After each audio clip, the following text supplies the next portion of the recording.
Hi, I'm Brett Johnson, former United States Most Wanted cyber criminal, now good guy, and host of the Brett Johnson Show. Hey, today we've got a bonus episode. Guess what? So I've teamed up, actually, Matt Cox over at the True Crime Channel. He brought on me, he brought on Wade from the Crime and Entertainment Podcast to do a kind of a roundtable discussion of our channel. So that is today's bonus episode. I'm throwing that right out there. That being said, let's go ahead and roll with it. I should have been recording. Listen, I fuck up all the time. So just saying that probably got demonetized. So, all right, let's see. Recording. Okay, let me do this real quick. Well, yeah, I don't even need to do this. I'm just going to say, hey, this is Matt Cox, and I am here with Brett Johnson. I'm here with Wade Williams. Wade is the Wade runs a YouTube channel. I was going to say the host, but hosts and runs the YouTube channel Crime and Entertainment, which I always think of as someone who focuses on mob related crime stories. Unfortunately, my wife she thinks of Wade as the guy that interviews porn stars. Which is really funny because I always every time I turn it on, it's always like it's always mob guys. Anyway, and that's Crime and Entertainment. I need to subscribe. And Brett Johnson is, what is Bozak always called? What do they call it? The Godfather of cybercrime? That's what they say. Okay. The Godfather of cybercrime. He was #1 on the Secret Service's most wanted list. He was on the run multiple times. You escaped what? One time? Once? I escaped from prison, yeah. I Okay. got that on the record too. And currently he runs the YouTube channel Brett. Is it just Brett Johnson? No, the Brett Johnson Show. Brett Johnson Show. And the reason you don't know it is because no one watches it. Well, we're working on that. Well, you also got it taken down. I did. You know. Shouldn't be talking about prostitutes. I should be interviewing porn stars, evidently. Yeah. Yes, that's a big difference there. They get upset when you confuse the two. I knew when your channel was taken down because all of a sudden I started getting these comments in the comment section. Bro, what's going on with Brett Johnson? I was like, I don't know. Did he get arrested again? Yeah, what happened? And then like after a week, I finally checked. I was like, why does everybody keep saying that? So I checked and your channel was just gone. Yep. Yeah, they do that. I feel at a disadvantage. You guys were both on the America's Most Wanted list, and I never. Thank goodness, I never made it. Not too late. No, the day is not over yet. Exactly. It is Monday too. By the way. Let's see. So here's what I was thinking. Here's what I'm proposing. Is that maybe once a month we get together and kind of say like how our channels are doing. How they're growing, what's working, what's not working, like just that sort of thing, just in general. Right. I think I would like to do that. I had actually anticipated doing that or wanted to do that when I rented this house. I was planning on doing kind of like an incubator thing, and that didn't work out. But I think that this would be good because I think we all have growing channels. And listen, and all of us have had, issues. I mean, Brett got his channel, taken down. Like, I mean, it was starting to, it was starting to get going, and he had started it, and he had a whole plan, and then suddenly, bam. And then like YouTube just doesn't even tell you why. Yeah. They'll demonetize my stuff, or do limited monetization, which might as well be right. It's not monetized, Yeah. Right. I've got a ton of those. Right. And then you request a review, they review it, and they come back and they say, yep, it needs to be deep, it needs to be limited monetization, but they don't tell you why. They're like, oh, look at your agreement. Like, yeah, it doesn't make sense because if it's one little piece, like I have no problem going and cutting it out. Just tell me where it is. You don't even tell me exactly. Just tell me give me a range. It's around 1 hour and 12 minutes. I'm ready to cut that fucker out. Like, I'll track it down. Just help me. That always bothers me. And I had a video one time. I interviewed a guy named Jay Dobbins, who was an ATF agent that went undercover in the Hells Angels. And at the time, it was my longest video that I'd ever done, which was around like 2.5 hours. Mm-hmm. So I was thinking cut it into 2 parts and, release it that way. Well, I cut it into 2 parts. And then I also wound up releasing the full version. So they let the first part monetize, demonetize the second part, and then let the full one also get monetized. So I'm like, it's the same fucking video. I don't understand it. Like the same exact video, but you demonetize the second thing. And then sometimes the shorts will do the same thing. Same thing. It'll be a short from a video that's good, but they won't let the short go through. Well, there you go. Yeah. Yeah. It's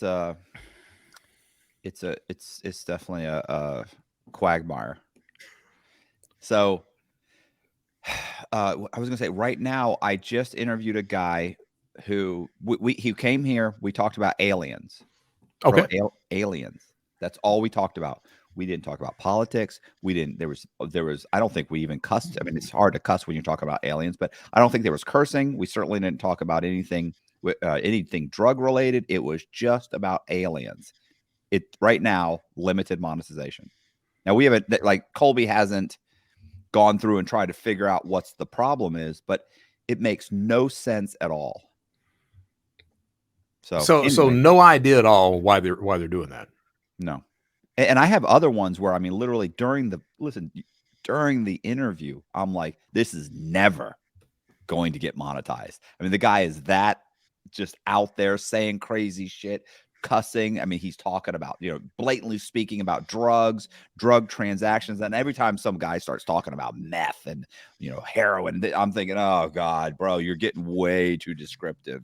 Right.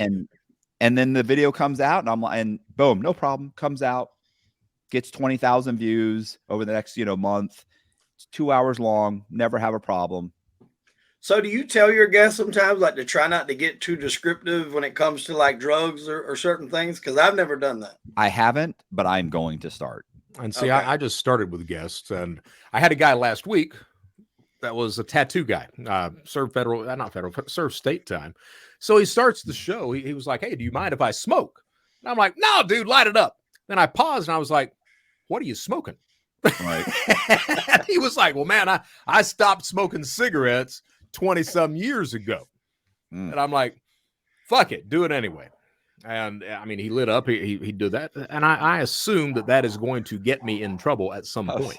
I was just thinking, why not? I just started this channel. Exactly. It's not like if it had 50,000 subscribers, sure, but I could start another one. Well, and obviously we're not Joe Rogan, but I mean, Rogan used to get high all the time when he was doing his stuff on YouTube. He got high all the time. Yeah, and Spotify doesn't seem to care what you do on there, but YouTube absolutely does. Yeah.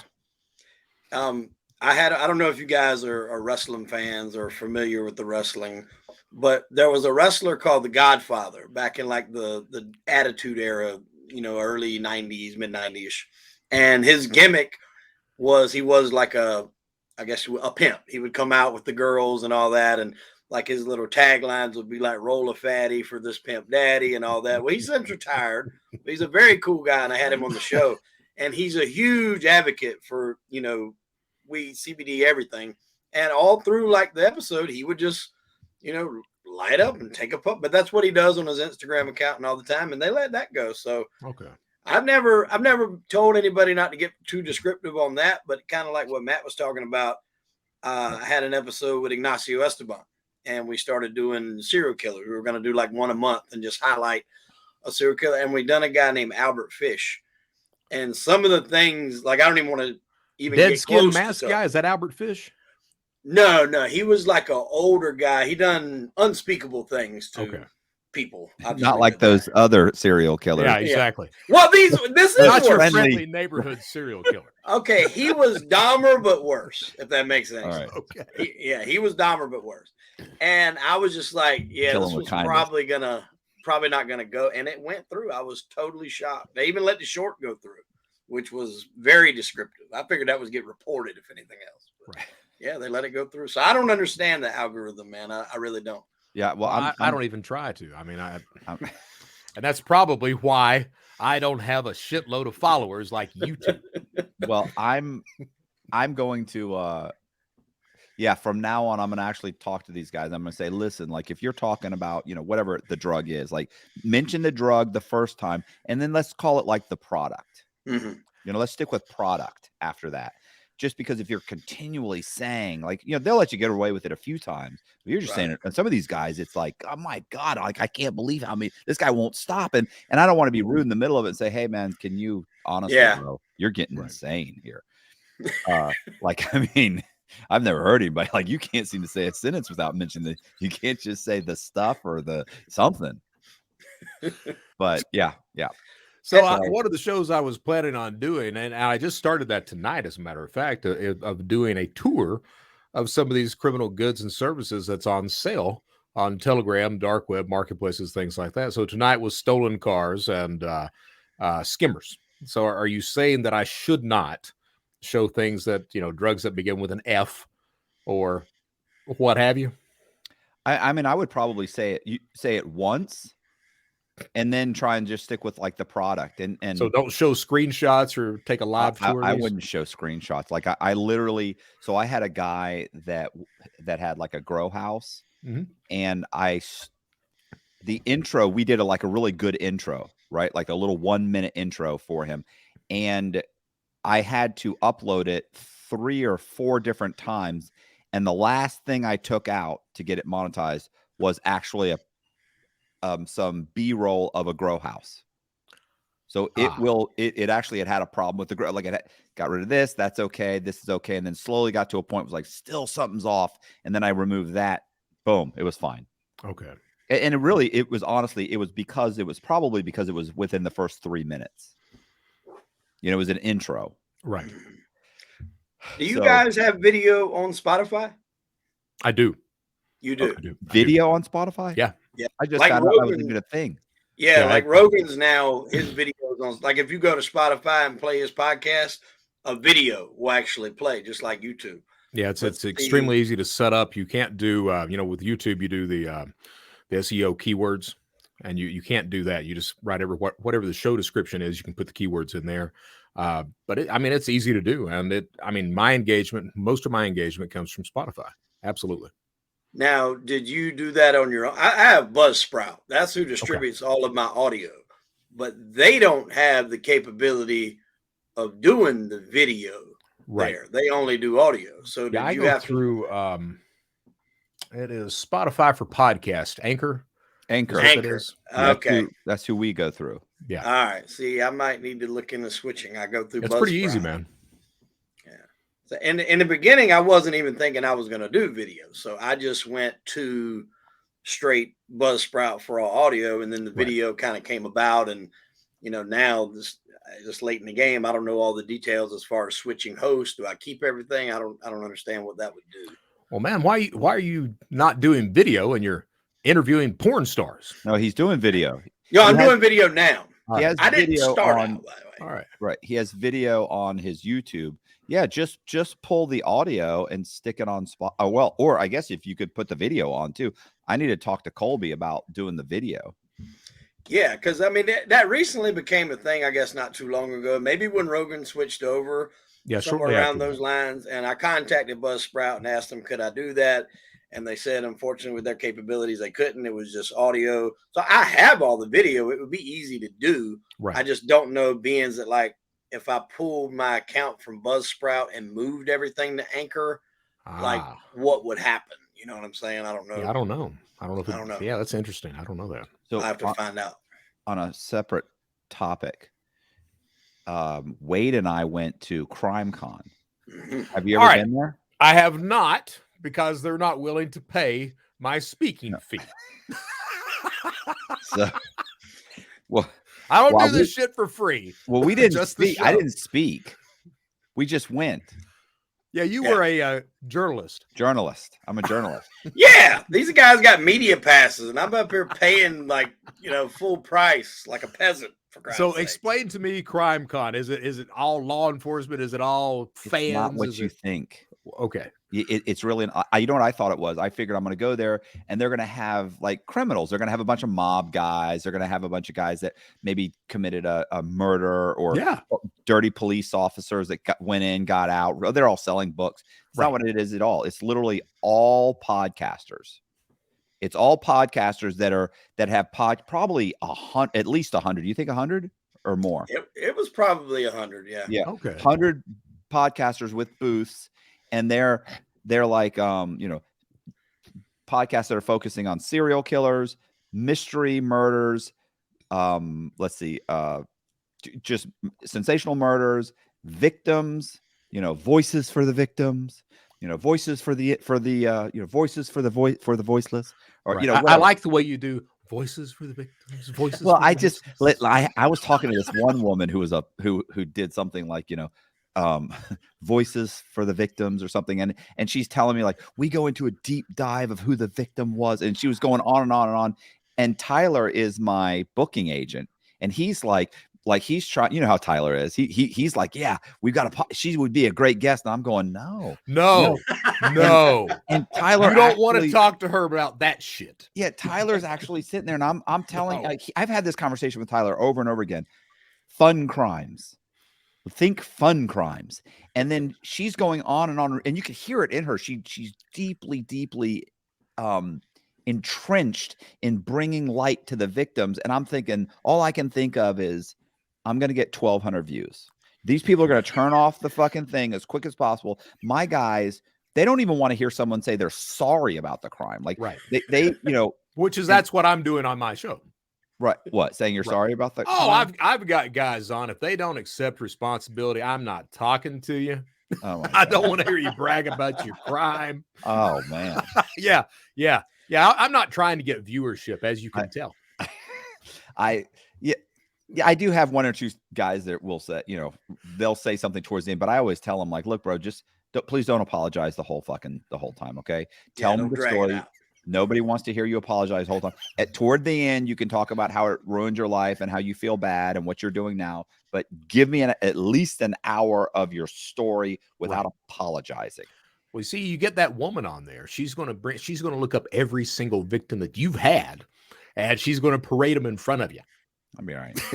and you're going to have 1,200 viewers. It was cool for me just because when I first started, I didn't really even start listening to podcasts about 2.5 years ago, right before I decided to start my own. So a few of the guys, like, it was cool putting faces to the names, but kind of like what Matt said, it's all strictly true crime. So like cold cases, individual cases, some of them would highlight missing persons. Some of them would do deep dives into one specific thing and all that, but that's what it was. Now they did have some different speakers. Like I think they had the defense attorney that was going up against Alex Murdaugh. He was speaking in a room. So they had schedules set up on top of what they call Podcast Row to where people would rotate in and out speaking. So Nancy Grace was there. She spoke with a few other people. I won't give my opinion on her. Oh my God. Right. I just hope that she could no longer, breed. Well, I'm pretty sure those days have gone. What? I'm not sure she had a lot of offers. So what was his name? The guy we interviewed? Jeffrey Deskovic. He done 16 years in prison for a crime he didn't commit, and then he got out. There was a short documentary made that won some awards, and then he eventually went back to law school, became a lawyer, and helped get another guy free who showed up that Saturday. I've had him on the channel as well. He was in jail for 23 years for a murder he didn't commit, or 2 murders, actually. Man. Yeah. And last December was like his first December out. So he was there, and I got to meet both. I'd had them both on. I think Matt had Jeffrey on, but that was kind of cool to meet them. So they spoke, for an hour, and it just kind of rotated different people. I want to say they had somebody tied into like the BTK killings. So it could be a cop that investigated it, or a lawyer that pushed for it, or something like that. They had a bunch of different stuff you could do. So is it basically just kumbaya for podcasters? Yes. Okay. What are they trying to sell? Anything? I think they're making their money off of booths. Yeah. And people are paying $350 just to show up. Unless you're media. Yeah. And unless you're the journalist. And I did get a coupon code. Well, That's something. everyone loves a coupon. Yeah. So we're thinking next year, I'm going to try and become a speaker for free. I want to try and get I'm going to try and get a booth for free. I They'll figured give you a booth for free. You yeah, can give bet me a on booth that. for free. Like, give me some Yeah. coupons and whatever, and let me get in for free. Let me get a booth for free, and I'll talk for free. And then I think we need to get some criminals in there. I mean, these people. I don't listen. It's like 90% women. Yeah. Yeah. But if all 90% are like Nancy Grace, they're probably angry. I don't know. I didn't talk to too many.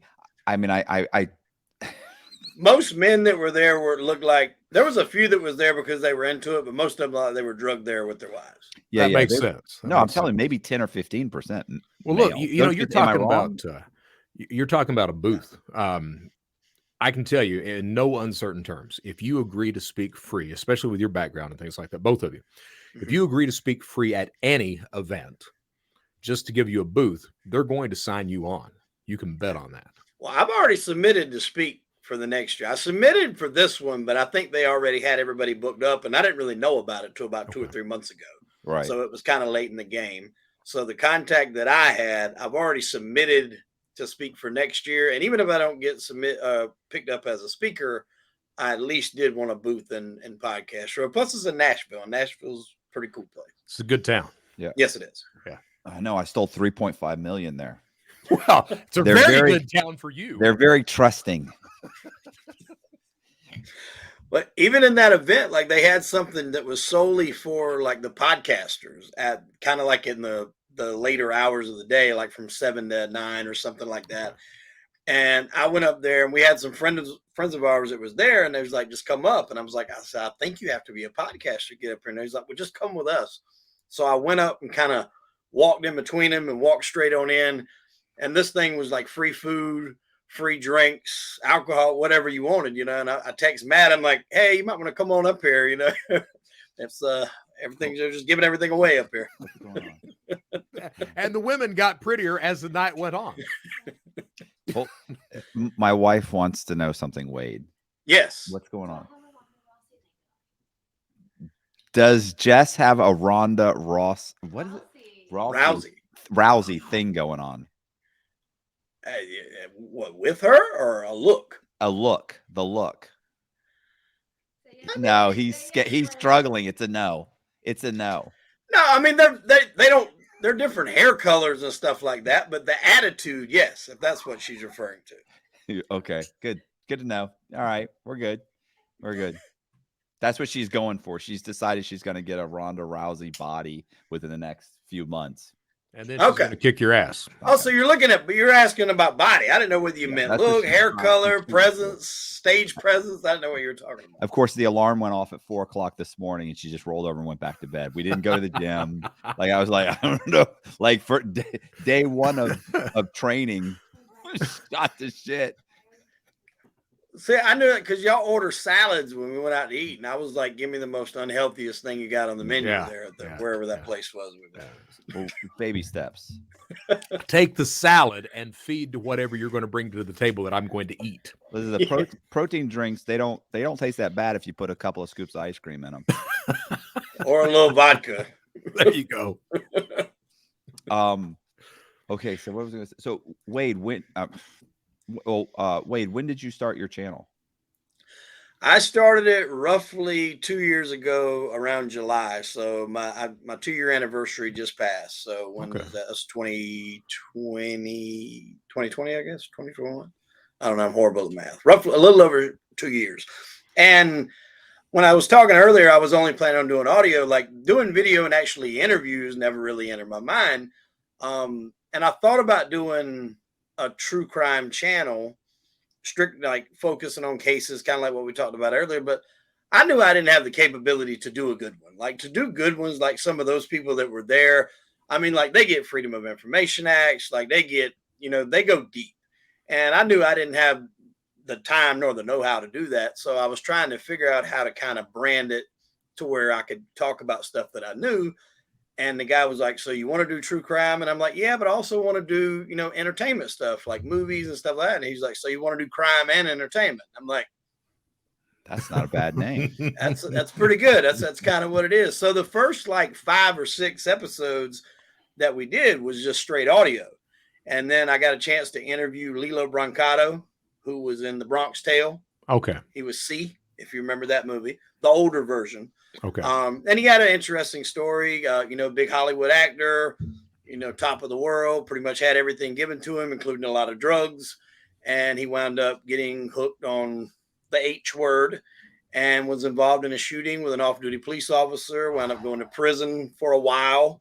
The police officer died as a result of that. And it was a crazy story, but like that was my first ever interview that I did.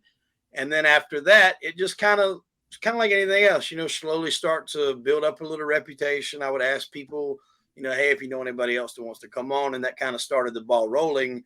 And then I just forgot about audio and haven't went back to it since. It's just been interviews every week. So you were pretty quick transitioning to that interview thing. Yeah, pretty quick. I went with him, and there was a lot of people that I'd seen. Like the second guy I interviewed, and I talked to Matt about him, was Brian O'Day. And I remembered I seen a show called Masterminds. Right. They used to come on. I forgot what channel, but it used to come on. It's like all on the time. Court TV or something like that. Something along those lines. Yeah. And it was like people that done, these amazing capers and almost got away with it. Usually they all wind up getting caught over something very simple. And I just remembered that case, and I actually had his book. So I just Instagrammed him and, talked to him, told him I was doing a channel. And I was like, would you come on? He's like, if you'll do me one favor, I'll come on. He's like, just go to any homeless shelter and make a donation. He's like, I don't care if it's $5. He's like, make a donation to like a recovering addict and I'll do your show. And I'm like, done. And he was my second. And then it just kind of started snowballing from there. And, I've had Tommy Chong on, which was very cool. Grew up watching Tommy Chong. Tom Sizemore, the actor that was in like Natural Born Killers and Saving Private Ryan and Heat. He's since passed away. So that was kind of weird, like to have somebody on that's passed away. Have you ever had that, Matt? No, not yet. Of course, I don't. Not yet, but he's got his fingers crossed. I don't keep up with anybody though. Well, I mean, like some people, yeah, I can see where you wouldn't keep up with him. This guy was a movie star, so when I've interviewed some guys that I thought weren't going to make it. Like the life this guy's living. They say, "Hey, we should do another one." I'm thinking, you ain't going to be here.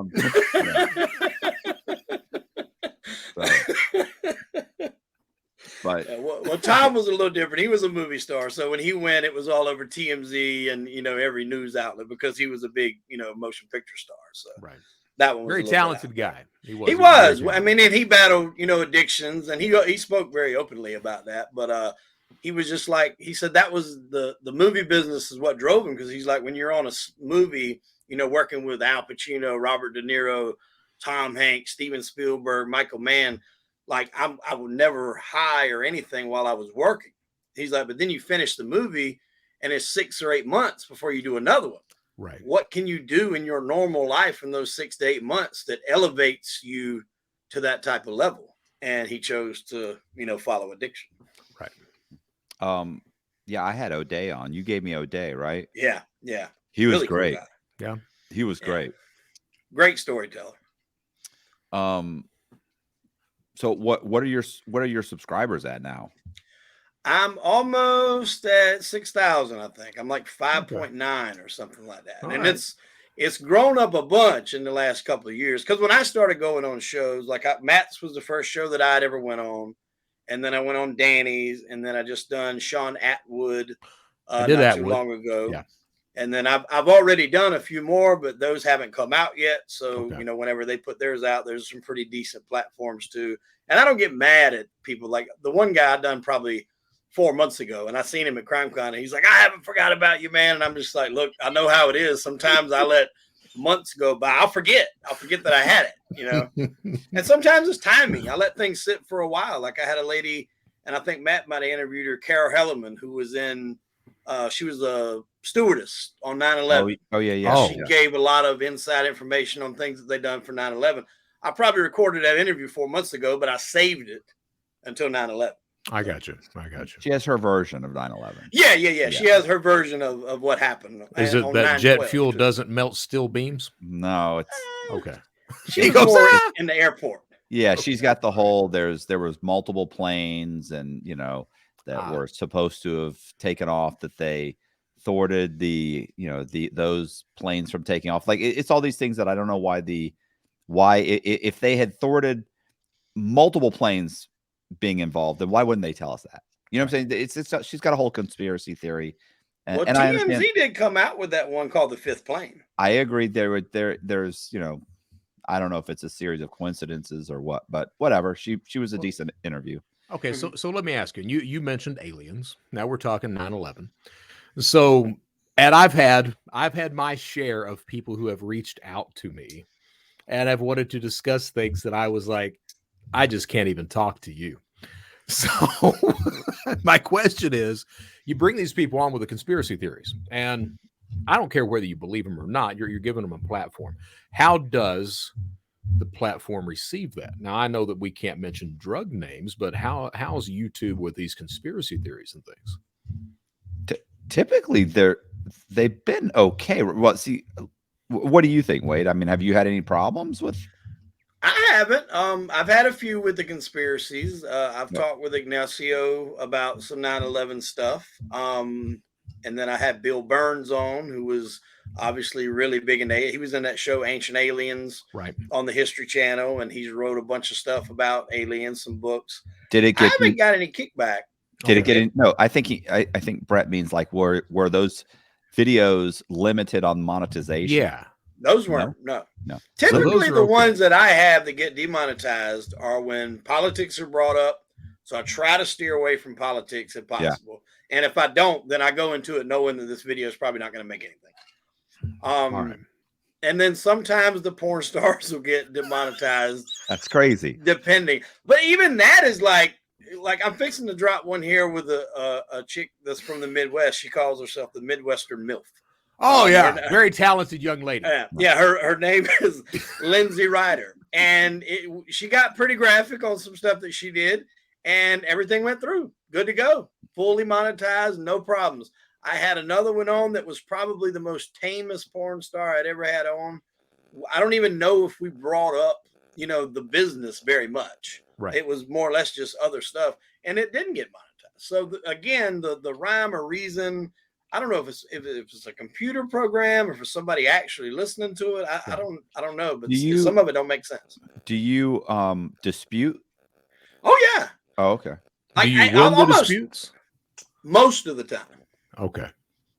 Because usually I very rarely get a video. Even sometimes when I do football picks, I think they just maybe label me as like request or review everything this guy puts up. But I do a show every week with a guy named Anthony Aralotta. And we just pick football picks for the week, who we think is going to win. That's it. We don't talk about, drugs or mob or nothing. It's just straight sports. And when I put it up, it automatically not monetized, have to dispute it. And usually those are resolved in a couple of days. Sometimes some of them take up to a week. Oh, wow. Yeah. Well, how many videos are you putting out a week? I do one main interview. Me and him are starting to do those once a week. So outside of football season, just one. Now, if it depends, if it's a certain situation or something that kind of fits in with a weekend, I might drop another one. But typically my regular schedule is I drop one a week, usually on Sunday. Okay. So are weekends a better day to drop? Because I'm dropping Tuesday at 8 a.m. Say, I don't know. I started with Sunday, and then every now and again, if I get tied up, sometimes I might not drop it till Monday morning. It's not a set schedule, but for the most part, it's on Sunday around like midday. Okay. Yeah, Sunday is a good day to drop videos, especially midday. Yeah. Like midday anytime is like around 12 or 1. Yep. That's when Colby drops, because that's when I think the most people are kind of on YouTube for the longest period of time. Because if you drop it at night, you might get a spike, but very quickly it drops off. Yeah, because they're going to go to bed or whatever. Right. And so Sunday, here I come. Right, because think about it too. At 12 o'clock here is 7 o'clock, in law. So people are getting up. So that's kind of like when it starts to pick up throughout the day. Mhm. So that's when Colby drops all of ours around 12 or 1 ish. Okay. Yeah, I was gonna say, and this is just, I mean, I've seen some videos, and like, to me, dropping, and I don't know why I'm telling you this like I'm an expert. But I was gonna say, like, you're doing crime and entertainment, and then you're throwing football in there. You feel like that's Well, part of the entertainment? that's part of the entertainment, and depending on what you look at, the guy's background is he was a former mob guy from Springfield area, Massachusetts, and he was a huge bookmaker. So the name of the Oh, okay. show is called The Better and the Bookmaker. Him being the bookmaker, me being the better. You think And maybe that's why it's not monetized a lot out of the gate? Yeah. they let it go monetized. But they do let it. I Okay. mean, after a review, I haven't had any of those not go. And Okay. it was just something to kind of throw in there for football season, just a little something extra for those guys. And it may not be something I continue. It's just something I threw in there for this football season. So how accurate have you guys been so far? We can go on to the next question if you want. Like, the best week I would have had was this week when we went to CrimeCon, and we couldn't do one because we usually recorded on Thursdays. And I was trying to get down there to Orlando, and I'm just like, yeah, we're going to go next week and say, well, we had all the winners, and everybody's going to believe us. But, nobody wins at that. I don't care who you are. All if you right. did, you just wouldn't be giving them away. You'd be keeping them to yourself. Do you remember pagers, right? Oh, yeah. So I had a buddy that used to bet on, you would call and you'd leave your pick. Mm-hmm. And he figured out with his bookie, if he called to leave his pick before, the cutoff, and he just kept hitting the button to, redo it, that it recorded the timestamp as when he originally called. And he would just hit it and hit it and hit it and hit it. And so whatever it was, an hour, 2 hours, 3 hours, he knew, then he'd leave his pick. He said he did it for like, little here, little. He said, I got greedy after about 6 months, and the guy like cut him off. And he said, like, so yeah. Anyway, I've heard of that happening. Bookies will cut people off for winning. I've heard of that. Break their legs. I'm sure if he knew why, it would have been much. Well, they usually break your legs if you're losing and you don't pay. But for winning, they just tell you to go somewhere else, take your action elsewhere. But see, that's the thing. Like, nowadays, though, that used to be a huge racket for not even mob guys, but anybody. Like, I think every town had a local bookie. Yeah. But now that's almost getting obsolete because you have all the DraftKings and FanDuels, and I think Logan Paul's even got something now that he's advertising. I mean, every football game that's 2 or 3 advertisements where you can go and gamble. People are hitting these $10 parlays with 15 legs and win, Right. $100,000 for risking $10. So everybody's doing it. Jesus. Yeah. So Wade, sorry, Brett. When did you start your channel over again? Oh, dude. So I was up to 4,000 subscribers. As you know, I'd been on Danny's, I'd been on your show, I'd been on Lex Friedman, I'd been on Megyn Kelly. And so, I mean, it was growing very well at that point in time. And then I decided I was going to put out that sugar daddy prostitute episode. Yeah. I was promptly banned. So they took your whole channel down for that? I'm sorry to interrupt. They took your whole took channel? the entire channel down and, banned me completely. Now the show is owned by my wife, and it's her account. Well, so, he's neglecting to say one thing. He was scrolling through like the site, and unbeknownst to him, and didn't realize it, naked pictures. There were some banner ads of some women of the night that And were the offering algorithm- stuff that your porn stars talk about. Right. And the algorithm caught it and Yes. said, "Oh no, Yes. oh no." Yes. They were talking about, various liquids and instruments. You would think they would have just taken the video down and given you a strike. Man, I raised I raised hell. I begged. I'm in cybersecurity, so I know everyone on the planet. I contacted people at friggin' YouTube, everything else, and it was still, nope, can't help you. So I relaunched the show. I believe I relaunched that December. And just picked up where I left off with the episode count and everything else. Like tomorrow is episode 89. It was just me talking to people until you one morning you give me a call because you've got a presentation and I'm telling you what to do and you're going to be fine and everything. Then you say, Brett, you need to talk to criminals. And I'm like, Matt, I don't want to talk to criminals. I'm talking to criminals. I don't want to talk to anybody else. So I started and I came up with this idea called prison politics because, again, politics, I'm not looking to make any money on my show at all, evidently. But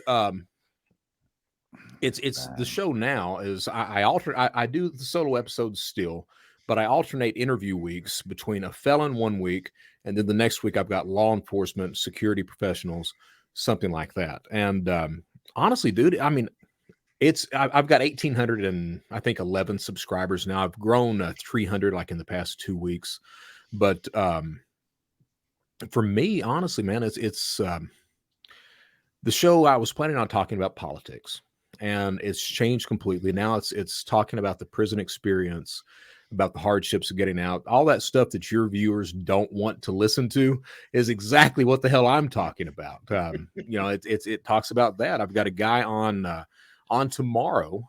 His name is David Seymour. He served time on some meth charges, and so he's trying to turn his life around. I was talking to him on the show, and he was like, "I want to be a sports broadcaster." And he's going to school for broadcasting. I'm like, well, dude, you can start a YouTube channel right now. And he was like, no, I don't want to do that. I want to do that. Well, the dude listened to me, started his YouTube channel like last week. He's only got like 3 videos out. You can tell he's brand new. But, if I'm making a difference like that and showing that, former criminals are human beings, law enforcement, all those cops that everybody's trying to put down, they're human beings too. I mean, that to me, that brings a lot of value. That makes me a better person. I'd love to make money, but right. At the end of the day, I think this is important for me to do. Monetize, right? Is it? I've not clicked monetize yet. I'm going to. I keep threatening to, but I want to get back to that 4,000 viewers that I had. Oh my God! Listen, here's the thing, and here's here's the problem with not clicking the button yet, is that. First of all, they lowered it, right? Like it's 3,000. Yeah. It's 3,000 hours and 500 subscribers. Yeah, I've got a shit ton of hours. Yeah. Which should be more than that. It used to be 4,000 and 1,000. So to me, it's like you should be making it harder, not easier. Right. Yeah. But keep in mind too, that it's the reason it's important to get monetized is even if you say, no, I don't want the commercial showing up. I don't want the truth is, which video would YouTube push harder, the one where they're going to make money on it or the one where they're not? That makes sense. You want to get monetized because it forces them to say, let's push this guy's video. People with, buyers, like my guys that watch my stuff, like I don't get sponsors. Sometimes I get a sponsor, like I get a sponsor here and there, but guys are like, bro, you should have big time sponsors. But I'm sure from YouTube's analytics and marketing, I don't fit a great demographic. My guys don't buy anything. Right. Most of my guys work at Tire Kingdom. They work at they drive a forklift, or your main demographic is Tire Kingdom. It is. It's blue collar guys. Blue collar guys. Yeah. Okay. Yeah. Which is great. Like I love my demographic, but that's not going to get me. That's not State Farm's not going to come and give me a sponsorship. Well, now, are you on Spotify or not? I am on Spotify. And you're still not doing sponsors on Spotify either? I think we are doing one on Spotify, but I was just thinking of YouTube. Right. And I don't even do it. Like Colby reads it. I can't read, Brett. I can't read. I was too busy committing fraud to learn how to read. The few times that I've done, read them off, the look on first of all, it takes me 10 times to do it, and I have to do it in little batches. Like I have to read like 3 sentences and then do the next 3. And the look on Colby's just like embarrassed for me. You ever have somebody look at you and like they look at you like, oh, every day. It's so sad. Oh, look at him trying, So anyway, I'll make an effort, but yeah, I don't get a lot of good sponsors. So to me, like getting AdSense is huge. That's why my videos, I like to do an hour, 2-hour video. Right. Plus I like to kind of feather out the, the story anyway, like really, where'd you come from? What, like what contributed to the whole thing. But Why yeah, you're if there. I was you, I would get monetized. I'll do that. I'll click that button tomorrow. Roll that die so that YouTube looks at my videos, especially this one I released tonight regarding stolen cars and skimmers and how to buy them. When I think first started, that's where you fucked up. That's How where to I buy fucked up. them. Well, I told him like the stolen car is completely fake. The skimmers, yeah, you can pick up skimmers online. when I first started my show, that's when I realized like the views didn't necessarily reflect, or they weren't accurate as far as to watch hours, because I'd Right. drop a video that was, an hour long and it got 2,000 or 3,000 views. So I'm thinking, all right, well, I should be monetized now. And then I go look and the actual watched hours are much, much less. Right. And, and plus too, I didn't have a name when I started. So I essentially started from scratch. Like Matt, had a name. People at least knew who he was. And, I'd never been on anyone's show when I come on. So I had to start from zilch. But Right. I used I used Facebook and all of the groups that I was in for like mob related content and Sopranos related content. I interviewed like 6 people off the Sopranos TV show. Nice. So when I would get those and I would cut the clips up, I would share that to all those groups. So you're talking 30 something groups. I would share clips from anybody that was in anything with Sopranos or anybody that was in anything with the mob or anything related to that. So it got it out there. And that's really how I kind of done it to start with. And then I started doing things outside of just, I didn't want to get boxed into just the mob stuff. So then I started doing, drug smugglers and everything else. But that's kind of how I helped do mine. And I still do that to this day, depending on what, it may be. Use for Facebook as a advertising tool. Right. You just started doing doing TikToks too, right?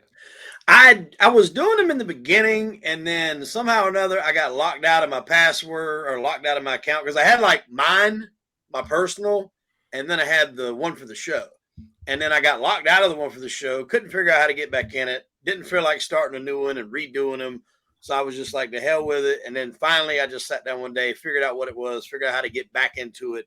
And then, yeah, you actually kind of gave me some pointers on how to do better shorts, and now things look like that. I actually did several shorts for him. Yes, you did. Nice. Like I looked at, and he didn't ask for them. I just looked at, I was looking through some of his shows, and I was like, bro, like he's got like, this guy's great. Like I'm saying, like what I'm saying? Like the guy he was interviewing was, I mean, he was out of Central Casting for a month. Yeah, he was. And and I told him you guys the whole thing, and I was like, oh, this guy, he's smoking like a cigar, and he's and I told Henry Hill, I'll kill you is what I'll do. I'll kill you. I was like, oh man, this guy. So I put together a couple of shorts and just sent them to him and said, bro, you got to post these. Like, check these out. This is what you should be doing. And he posted them. And the worst thing about TikTok, the worst thing. Yeah, I'm thinking TikTok or shorts is that you'll post something, it does nothing. You post something else, it does nothing. You post one that's half-assed and it gets 20,000 views. You post another one, doesn't do well. Another one, if you keep posting, then suddenly you'll start posting stuff and it'll get 500,000, 300,000, 1 million, and then your channel starts blowing. You get all of that kind of it becomes it's a funnel, starts funneling everybody toward your channel. And I could see when my stuff gets 200, 300,000 views, you can literally see over that week, you can sit there and just watch your subscribers go up. Okay. And after you get 10,000 followers on TikTok, you can put a link directly to your YouTube channel. So that was what I was going to ask. And I've not started TikTok yet. I've got like 30 shorts made that I'm processing through and putting end tags on and things like that. But you don't tag, you're not able to tag initially the subscriber link when you start out? No. Okay, so you just mentioned that, hey, I'm Matt Cox on YouTube, and they find you like that? I mean, you can just go in and leave like a comment in there. Like you could always leave comments in there as the, obviously as the person who owns, they know you're the person that owns the thing, and just throw in the link or say, hey, check out the full video, or even on TikTok, when you write it out, you can leave, I think you can leave the link in that to the video, or at least you can leave the link to the YouTube channel, check out full interview on, on YouTube, and then put the link to your channel. Okay. But to me, it's having it right under the TikTok or the symbol for your channel, and having the link to your channel and clicking it. Right. Right. And look, you always listen. I literally have had links, the link on the TikTok account and in the video. And I'm telling people, and you still have these guys in the comment section saying, where can I watch the full video? What is this too? And it's like, oh man, like, I don't need you as a viewer. That's those Tire King people. Yeah, you're a problem. So, yeah, I definitely, you got to start you have to start plus you have to start one anyway, because if you go on TikTok and put your name in, people are already cutting you up. You're already all over TikTok. Yeah, I know. And I've got the damn book is out next year. We're the proposal goes out this week for sale. UTA is expecting big things from that. So, I mean, yeah, I need to get on TikTok. Absolutely. Yeah, you might not want to disappoint them. You might want to go ahead and. It's like, who is this son of a bitch? Yeah. They're probably going to expect you to pull some weight. Probably. So, yeah, I definitely would do that. Sorry, do you do your own editing? I do my own editing for the show, and if you've seen the show, you basically know it's one take. Yeah.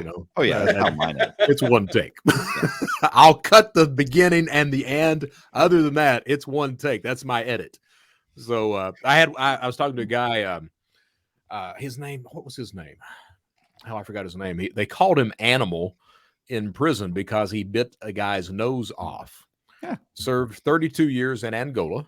I heard some feelings once. Yeah, and they created this term for the guy. The term is called criminal menopause. Menopause. Criminal menopause. It's the age at which a criminal no longer wants to commit crime.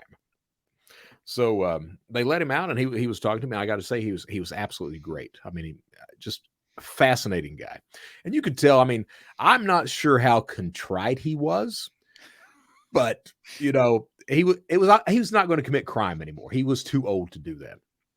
But he asked me, he was like, "Hey man, if you don't edit this, it should be a pretty good show." And I was like, "Dude, you just don't understand. I don't edit. Whatever you say is going up."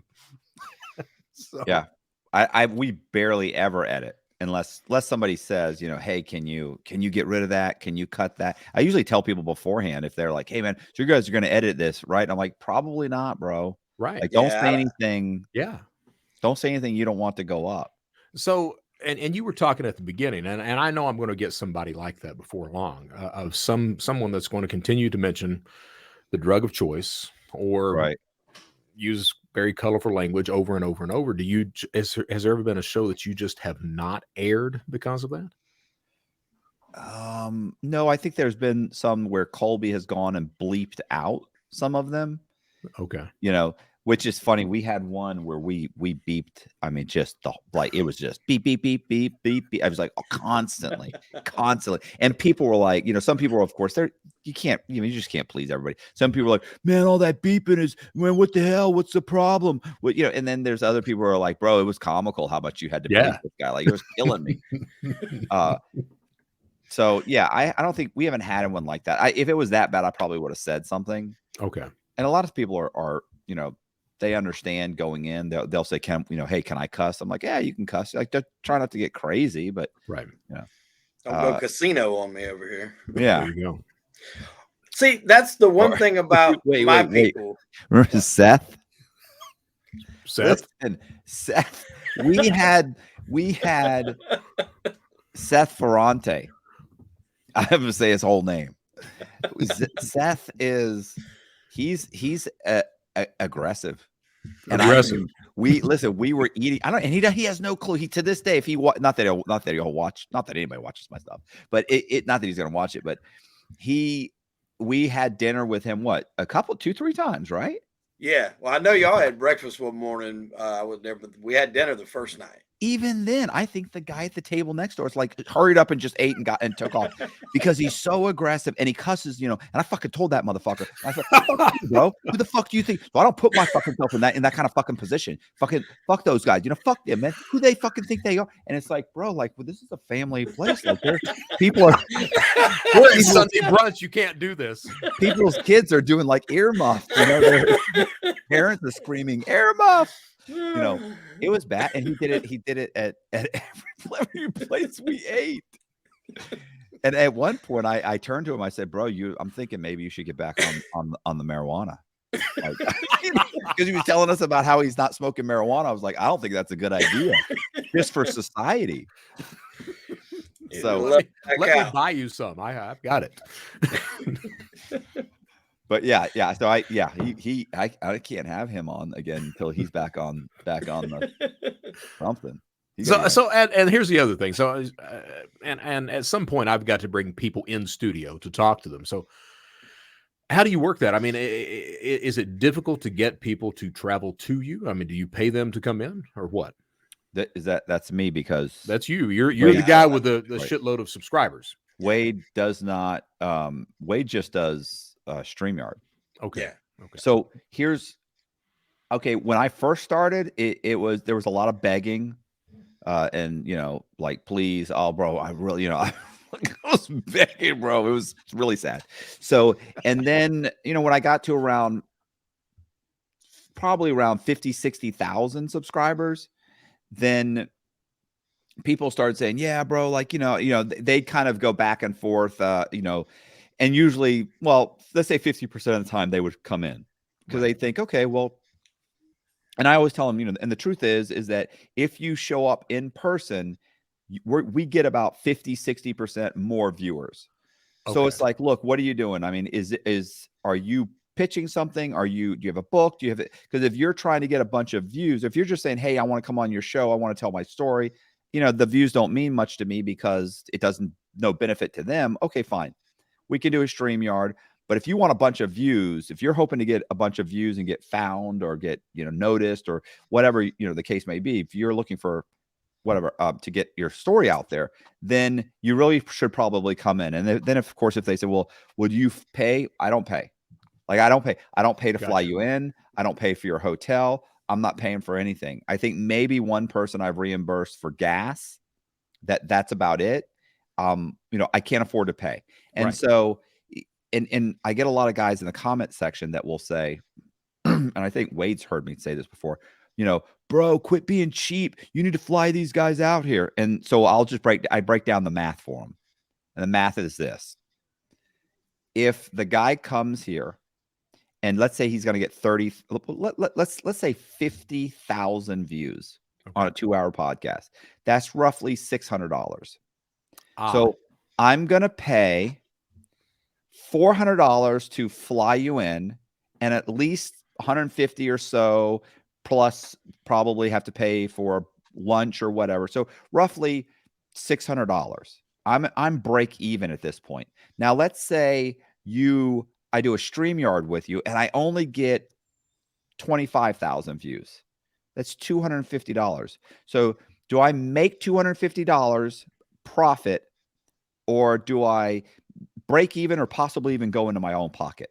Makes sense. I can't break even and I can't go into my own pocket just to have you in studio. I would love to have you in studio, but I can't do that. And it's way more time consuming. They show up early. We typically shoot the shit for 20 or 30 minutes. They stay 20 or 30 minutes late. When someone's in person, you tend to talk longer, which is great. The videos are a little bit longer. I also have to have Colby come here and work all the cameras. So that's more time for him. Then he still has to go home and edit it.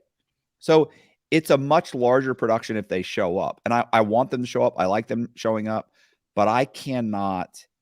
It's not the ROI. It's not there. Right. So, and everybody assumes that it is because they see like Rogan, and I'm like, bro, Rogan's numbers are can't compare nowhere near what I'm doing. Right. Everybody has this big misconception that if you're on YouTube and you're interviewing people, you're making like thousands of dollars. And I'm like, no, that's not how it is. It's not. No. But like Matt said, though, if you got something you want to push, if you got a book, or if you have a movie coming out or whatever the case, anything. If you have a website or you're selling something, or if you have your own podcast, Right. it's good to go on channels like him and get exposure. And that's, what I did. Plus, with the story that I had, he was the first guy I ever went on and told to. And I flew down. I think I got tickets that Black Friday had Breeze airline tickets for $25 per way. So it was like $50 to go to Tampa. And I think I paid 30 each way for my bag. So I paid more for my bag to fly down there than I did. Right. Right.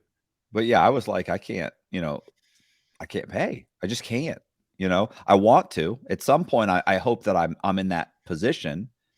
But it's only been the last 500,000 views. Yeah, you can do that. Yeah. Right. I mean, that was so Friedman, when I was on his show, he offered to pay. And at that point in time, I mean, he was getting 3.5 million views right for these interviews. Mine's at 5.1 right now.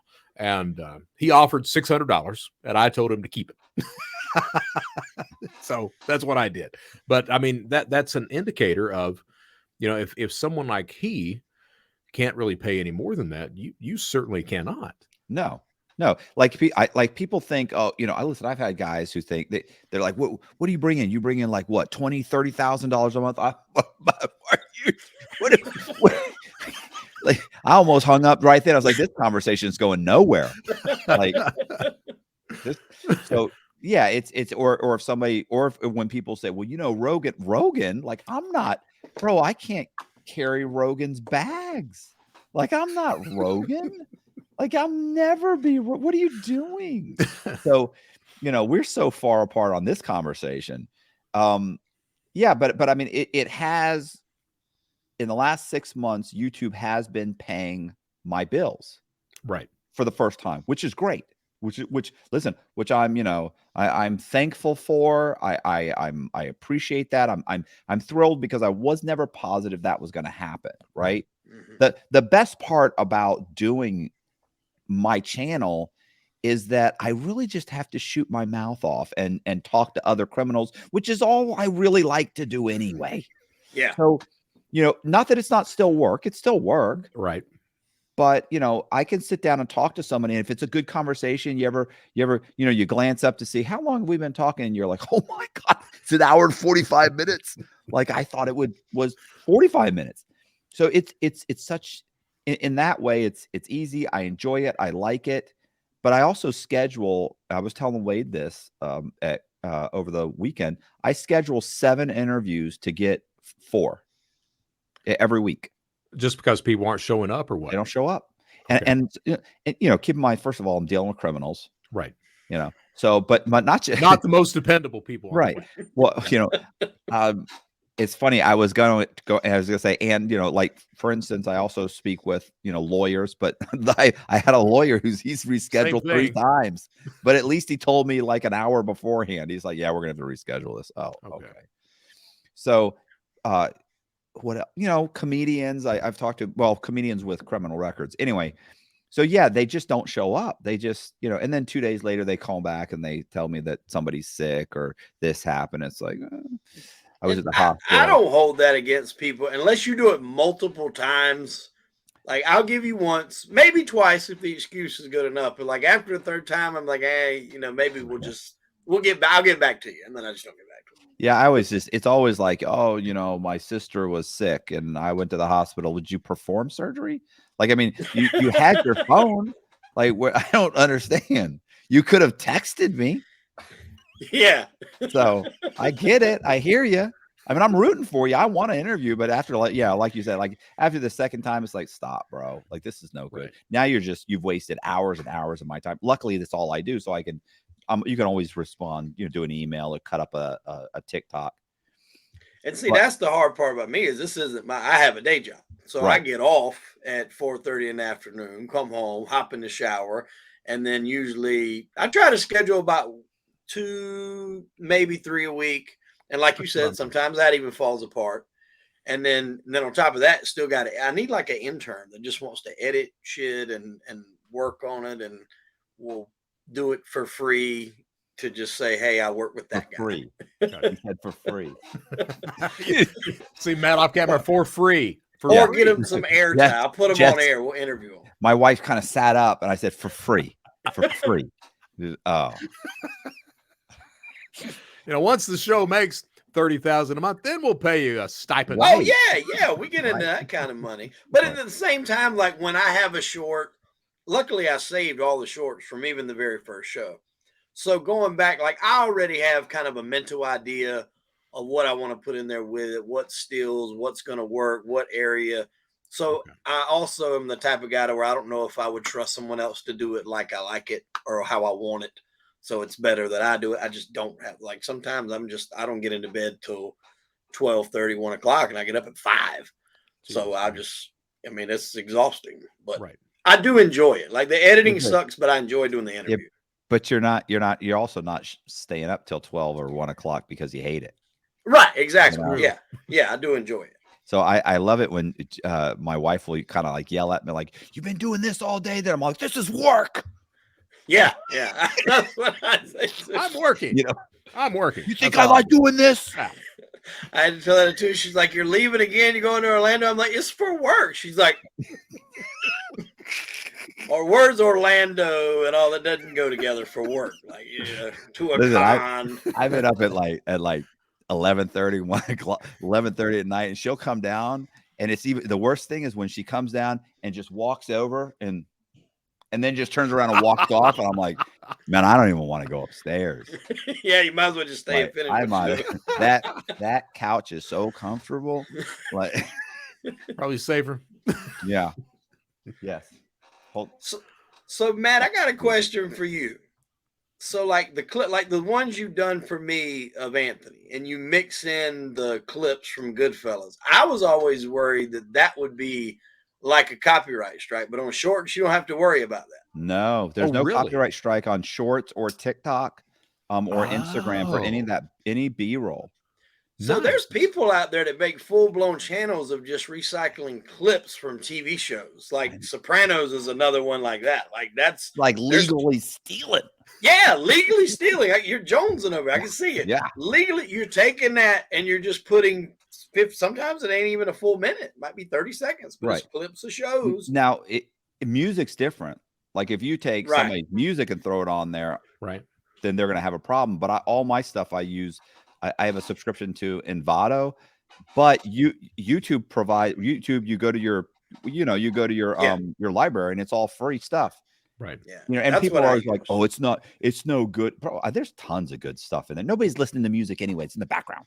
Right. Yeah.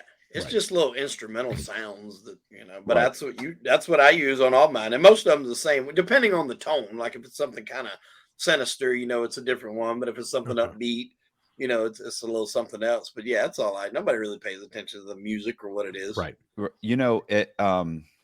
Ignacio. Mm-hmm. So, he's done some with serial killers and stuff. And I've thrown, splatters of blood, right? Took it. The TikTok was like, "Oh, strike, take this down." And they sent me something. I'm like, "Oh my God." Like I threw the blood splatter. Like it was nothing. Like they don't, or if you show like a gun, like I'd have a gun fall and it just, kind of clack around and stuff. Like it's at the very end, it just fell on the ground. And while it said, YouTube in the back, same thing. Showed a gun.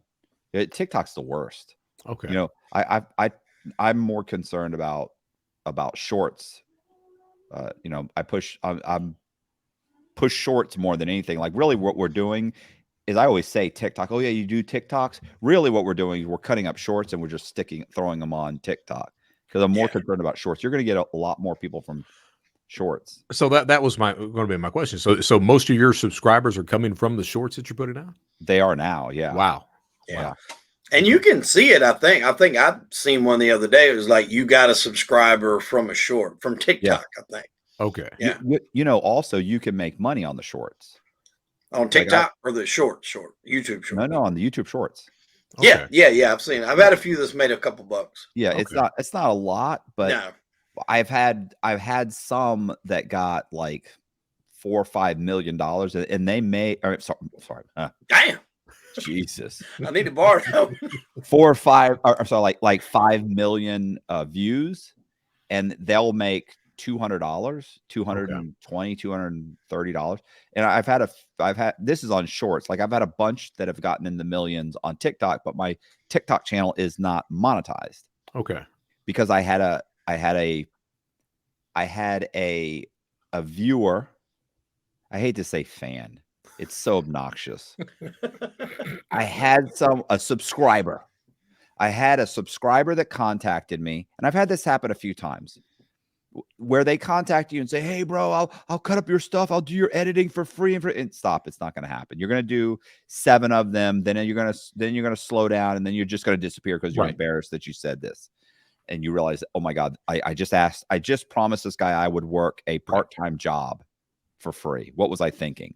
Mm-hmm. So I those guys, anyway, I had one guy who came from, well, I've had 2 of them. One guy was a young kid. He cut up a bunch of shorts. He said, "Man, I just want to help you do this." And his thing was, "I want to help you do this because it's something I think I might like to do in the future." So I thought, okay, that makes sense. Like if he does well, I could probably get him people. Mm-hmm. and help him. So I feel okay with that. Right. And then he started doing it, and it took off. And then he slowed down. And so we were like, "Hey, let's, we'll send him some money." So I had a buddy who started paying him. And because he was, wants to see my channel grow, and it was still in the growing phase. And that went on for about 3 to 6 months. It got up to around 140, 150,000 followers on TikTok. And it was starting to really grow. We weren't even putting up shorts. And then he got a strike. And then a few weeks later, he got another strike. And then a few weeks later, he got another strike, and they took the whole channel down. And then he just disappeared and wouldn't respond. Like we weren't mad. It's like, I'm not mad, but are you gonna? And then by the time I finally did contact him, he was like, "Bro, like it's just too much. I just can't do it." And I was like, "Okay, I get it. That's fine." And he was a young kid, really nice kid. So then a little bit later, I had a guy from Canada who came along and said, "Look, I've been studying this.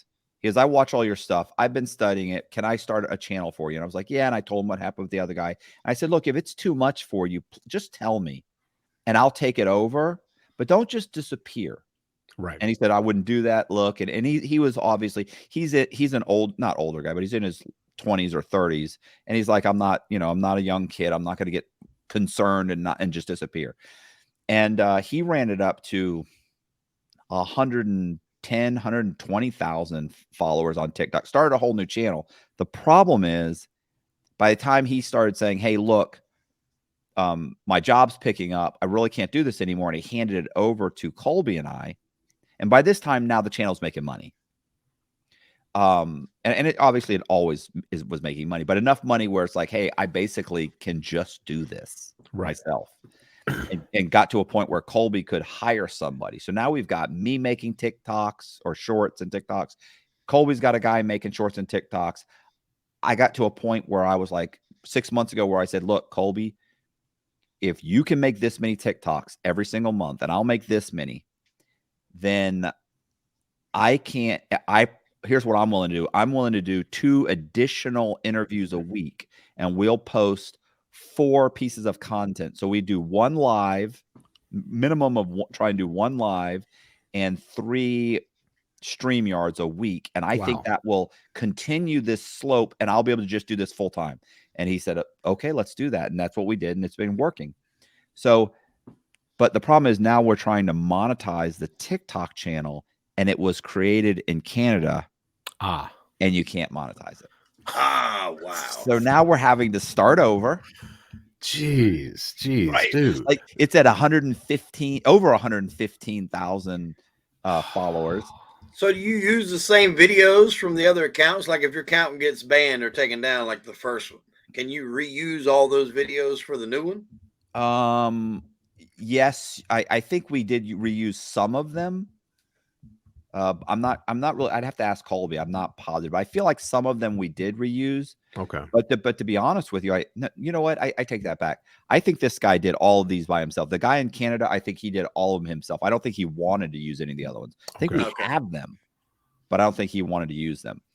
And listen, this guy, I mean, he knew what he was doing. Like he was actually making a different video for TikTok, shorts, and reels. Same video, but he'd alter them slightly. Right.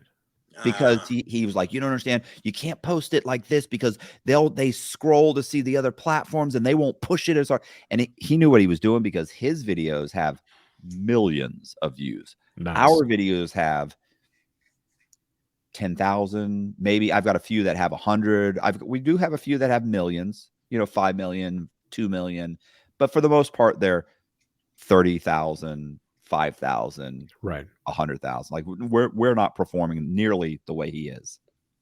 And I tell you what's really upsetting is when I spend 3 hours making a 1 minute short, and Colby's guy clearly spends 20 minutes making a short of almost the same thing, and his gets 400,000 views, and mine gets 5,000 views. And I'm telling you right now, mine was better. I used B-roll. I mean, it was flawless. And I'm like, and I've decided what the problem is it's the viewers. They don't appreciate. They're the problem. They don't appreciate quality.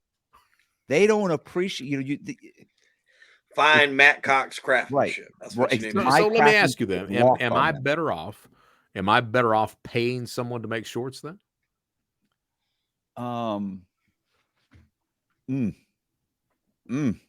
It depends on how many do you want to put up a week. How many do I need to put up a week? We put up shorts. We put up shorts every day. But if you were the whole thing is, look, I always love these guys. I'll talk to these guys and they're like, well, I'll put up one every day. It's like, hey, wait, that's going to be fine for a week and a half, 2 weeks. But then you're going to start missing days. You're better off for the algorithm to say, hey, I'm going to put up 3 a week. Okay. Because that's manageable. You think, I can do more than that. No, listen, I'm sure you can, but you're also going to go on trips. You're going to do this. You're going to do that. You're going to, so if you could, you could certainly pay somebody, but you really have to kind of micromanage them, because here's what they do is that you'll hire some guy that will hire someone from India to do it. And then not that they're not wonderful people. You felt the need to say that. Because I'm scared. I'm scared of cancel culture. So yeah, that won't get you canceled at all. So the narration sometimes will be off, like they won't catch like misspellings and stuff. And honestly, it's probably not even important. Right. But and then here's what really happens is sometimes they'll throw them up and you'll watch it and you'll go, like, that's not even a story. Like, I don't think this guy knows what he's talking about. I don't think he understands that. He's not even really saying anything just now. He just threw a picture of me and the guest, and we rambled a little bit, and that's not going to work. So if you get a good guy, and I have a good guy, I have a couple of good guys that they probably could, and then you pay to have pay to have 3 a week done or 2 a week done, and then stay on them, like tweak them.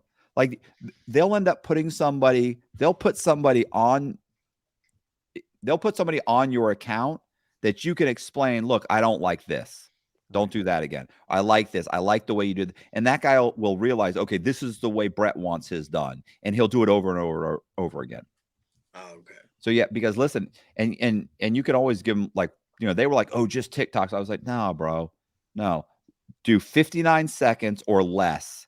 And that way I can post it on all of them, because none of mine one medium is not going to feed the funnel enough. I want to hit all 3.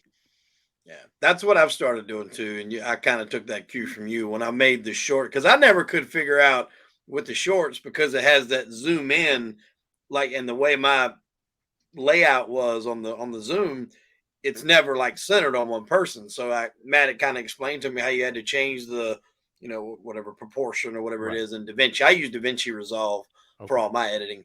And you just basically had to stack 2 videos on top of each other and then kind of change around the zooming and set it up how you want it. Gotcha. And that's how I started doing it. And it works real well. And I do up under the 59 seconds. That's, like he said, you can do a reel, a Facebook or Instagram, put the same one on all 3. Okay. Just makes it a little easier. Time and trouble. Right. Now, some of them for TikToks, I will go a little longer. If the story's a key part, I had Tara Newell on, and she was down there at CrimeCon also. and she was telling the story. That's the Dirty John. I don't know if you ever seen that Oh, right, podcast. I right. have.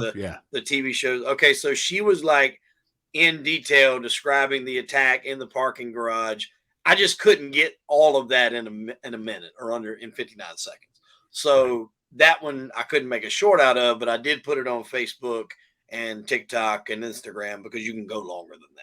So some cases I'll put them on there like that. What's so funny is you'll post them for a month and a half, 2 months, and you feel like they're getting 1,000, 500, 1,500, 2,000. You're just like, this is never good. And then one day, one of them starts to go. You're like, oh my god, it's 100,000. The next day, it's 100. It's 360, and the next day, it's 450, and then you're like, oh my, and then it goes and goes and goes. You're like, it's so unexpected, and it will be something that you're like, I don't get it. Like, why this one?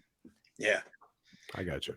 But the it's first worth video doing. I ever had that got like a lot of shares, a decent amount of shares, was there's a haunted house that got pretty popular that this guy was doing, to where basically they could touch you. They could, I don't want to say torture, that might be the wrong word, but pretty close to it. Like they could physically take you, duct tape your hands down, put you in a tub, dump ants or scorpions on you. Like it's pretty wild. And it's called McCamey Manor. Right. And there's a very creepy like trailer that they have out there for it. I mean, they're like ramming rotten eggs in these people's mouths. I mean, it's supposedly, if you can make it through this house, you get like 25 grand. So no one makes it through. No, nobody's ever made it through.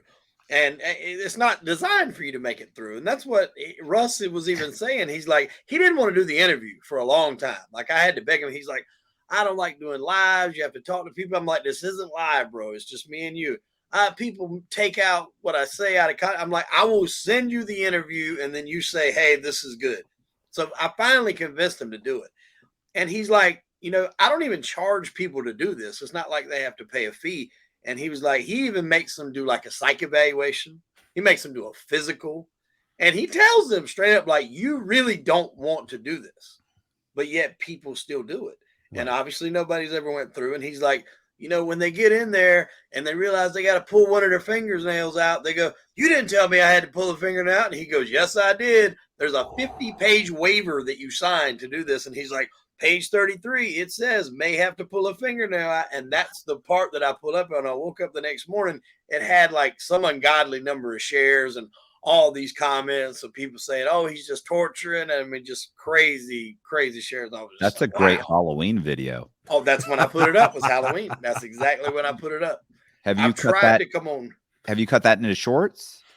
Not since then. No, I probably need to redo it. Yeah, because Halloween's coming up. That might get you a whole nother, a whole second look on, there you go, panel or whatever I'm trying to say. Yeah, that's recycle it. Yeah, for sure. And that would be a good one. And he's not done a lot. Like he doesn't do a ton of interviews. He's real selective. I thought a lot of customers. No. Yeah. No, he does do a lot. That's the thing. He's like, he said women make it further than most men. Like he has a Facebook group that he's pretty selective in who joins it, but they will go live when somebody tries to do it. And so like you start with, they basically, I don't say kidnap, that's the wrong word, but you're basically like, he tells you a spot to be. This van pulls up, they throw like a bag over your head, they throw you in a van, and then it just starts. So it might start them putting you in this mud puddle. I mean, just all kind of crazy stuff. You just Google McCamey Manor and watch some of the stuff. Yeah, I think I would not sign on to that. No. Oh, no, absolutely not. I feel like it's, for some reason, when you said a van pulls up, I pictured old school with Blue. The van pulls up. He's this little old man. They can throw him in the van. They take him and, sorry. Blue, my boy, Blue. Yeah. Okay. Yeah. He's like, okay, all right, yeah. No. Yeah, I've never, ever would I do it. And I had a friend of mine that like tried to sign up to go through it, and I forgot the reason they give him, but like they are very selective in who they let. Is this the guy in Tennessee? Is this guy? Yes, Russ McCamey. Yeah, that's him. Yeah, I read about it. That's all I did was read about it for sure. I damn sure wasn't going to do it. But yeah, it took a lot of like jawing at him to get him to do it. He was real reluctant. Well, And and I've not watched the interview, so pretty good guy in the interview, or just batshit crazy. Yeah, well, but he's pretty both. Okay. Yeah, I mean, he said he started. I want to say he was in the Navy, and he just loved Halloween, so he would decorate like parts of the submarine that they were on, like these things, and it just kind of grew. He wasn't torturing people then. Then That part kind of grew. Originally, I think it was in San Diego, if I'm not mistaken. And then it got relocated to like the Tennessee or area or wherever he's at now. But yeah, that's the guy. The torturing part probably came like after he got married. Yeah, probably. It's probably joined the military thinking he'd, the enemy. Yeah, I think the last time I spoke with him, he was in talks with Eli Roth to do some sort of like deep documentary dive about the house. Eli Roth, if any of you don't know, was the guy behind all like the Hostel movies and a lot of the torture movies. And they were in talks to do something. I don't really know where that got to or where it stands, but I know they were in talks to do something. And I had reached out to him, I think last October, about coming on and doing another one. And, we went back and forth, and he was just really hard to convince to do it. Right. Because he does have a lot of people that just claim that that's all he is like a torture lover. I don't know whether it's sadomasochistic or whatever that name is. He got a bad rap. Yeah. I mean, he's just misunderstood. Yeah. That's what it is. But there's documented proof you do it a lot. That's the thing. This guy's head's like in a cage, and they just drop like these scorpions down. And I'm just like, no. Yeah. No, I mean, I'm not going to sign on to that to begin with. Mm-mm. I don't even like being near a palmetto bug or anything like that. I feel like if you sign on to it, you have it coming. Yeah. If you're going to, the terms of service, it's there. Pretty clear.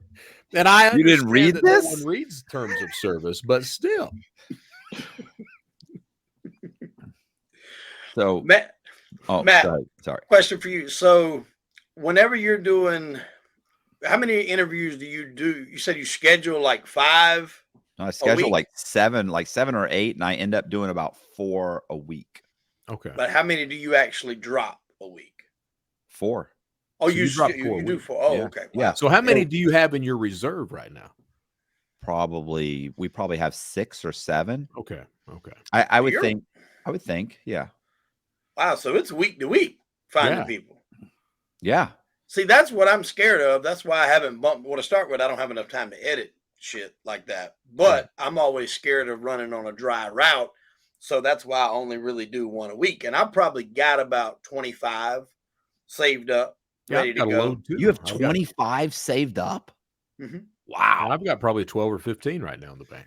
I felt good that we got like 6 or so. I was like, yeah, we're good. We're solid. Yeah, but I mean, so and you absolutely dwarf us with subscribers. So are we better off? Because I'm doing basically 1 a week.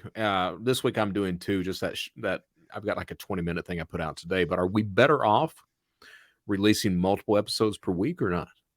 I would think I would. So I would. You probably are. Yeah. Okay. Because that's you're not right this minute because you need to get monetized. Once you're monetized, I would try and do. Brett, basically all Brett does, as far as I understand, is keynote speaking. He's a professional full-time keynote speaker.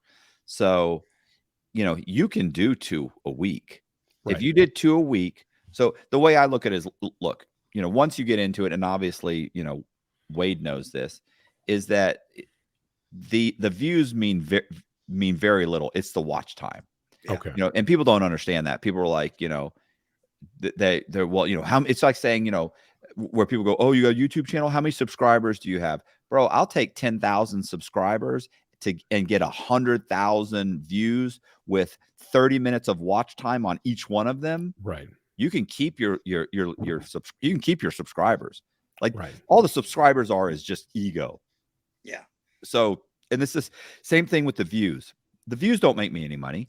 If I put out a 15-minute video and it's getting 3 or 4 minutes of watch time and it gets 100,000 views, I would rather get 10,000 views on a 2-hour video that's getting 35 minutes worth of watch time, because that's gonna make, that thing's gonna make way more. It's gonna make whatever, $150 or something like that, as opposed to your 100,000 viewed video is going to end up making $30.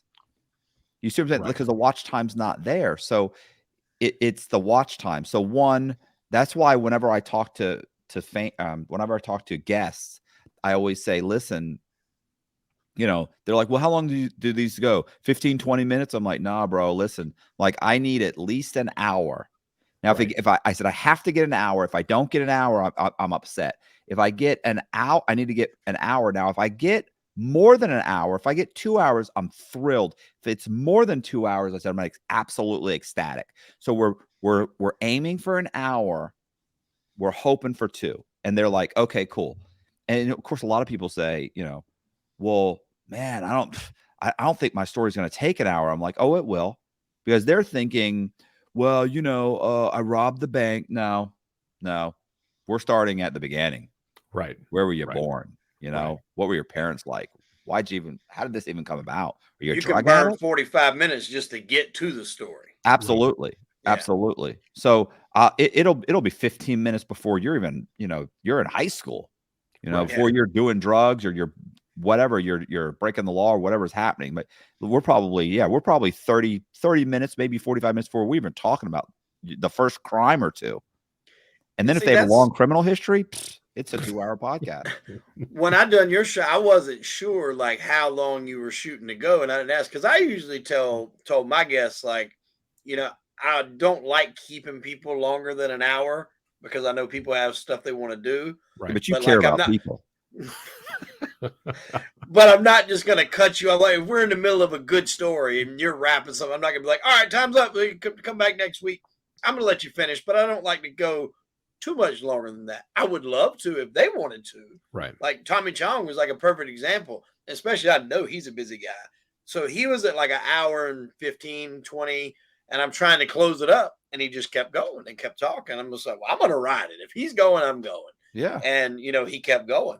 So some people, I think, they try to keep it around an hour. Me personally, like if I'm doing only, I think when I went on Atwood, that was the longest one I ever done. We went 3 hours.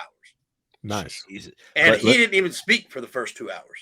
Look, when Wade sat down and started telling, he told me like, this is the first time I'm really telling the story. And I was like, okay, well, let's kind of start at the beginning. He was like, yeah, I feel like I've been, I've done the interview. I feel like I got it laid out. I feel like I got it, bro. It's fucking beautiful. Like he just went and went and went. And I was like, he's slowly, methodically, laying out what is essentially, one issue, one thing that happened, right? Like we're talking about that one night. And yet he went from childhood through, his parents, through dating his wife, and it was perfect. But it's got like on my channel, it's got like 90,000 views. That's a lot for my channel. That's a great video. It was great too. It was great. And then what is and you've got what, a couple 100,000 on Danny? A little over 200,000 on Danny's, like 201 or 202. Yeah, I remember after you dropped it, you would send me like, I would look at it too, periodically, but he would just be like 15,000. Then next 2 days later, 20,000. A couple days later, 30,000. He's like, this thing's got legs, bro. And it was just going and going and going. Some dude out there, that was like the funniest comment. There were some good comments, but one of the funniest one, it says, this guy's beard along with Matt's hair is the most unstoppable combination ever. Jess and I talk about this all the time. We're like, we should spend like a day and go through all the comments and just get the hilarious with. Right. These guys are so sharp and they're so funny. They've got comments, and I don't mean ones that, listen, these guys call me like T-Rex arms. They say stuff like if Matt works out anymore, he's going to have to start shopping in the adult section. Yeah. Look, Matt's got a new Baby Gap shirt. Just they're. Luckily, you can't really hurt me, but What's going on? But yeah, I was gonna say, yeah, Wade, you got to go on some. I mean, Brett, I'm sorry, Brett, you got to go on some more channels. I do. I absolutely you got to start funneling more people to your channel. Yeah. That's like the biggest way to ever. I noticed huge influxes when I went on Matt's and Danny's. Yeah, I mean, that's just what it takes. And there's nothing wrong. Like, to me, if somebody went on my channel and they mention their channel, or they mention, like, a lot of people will, they it's like they don't want to mention it. Like, maybe towards the end, they'll say, hey, if maybe at some point you could, bro, there's nothing wrong with saying, throwing it in there, and every once in a while, like, hey, man, like, oh man, listen, I interviewed this guy on my channel the other day, like, in the middle, just keep throwing him in there. Like, what do I care? Like, you want to funnel and tell these guys, like, put my thing in the description box. Yeah, I'm not good about saying that. For some reason, I'm not good about doing that. Do you tell people to subscribe? I literally just started that on my own show. Subscribe if you like it. Subscribe if you don't. Bitch to me in the comment section. I'll even respond to you. Yeah. I wish I could remember to do it at the beginning. Right. You know who's amazing at that is what's his name? Oh God, Graham Stephan.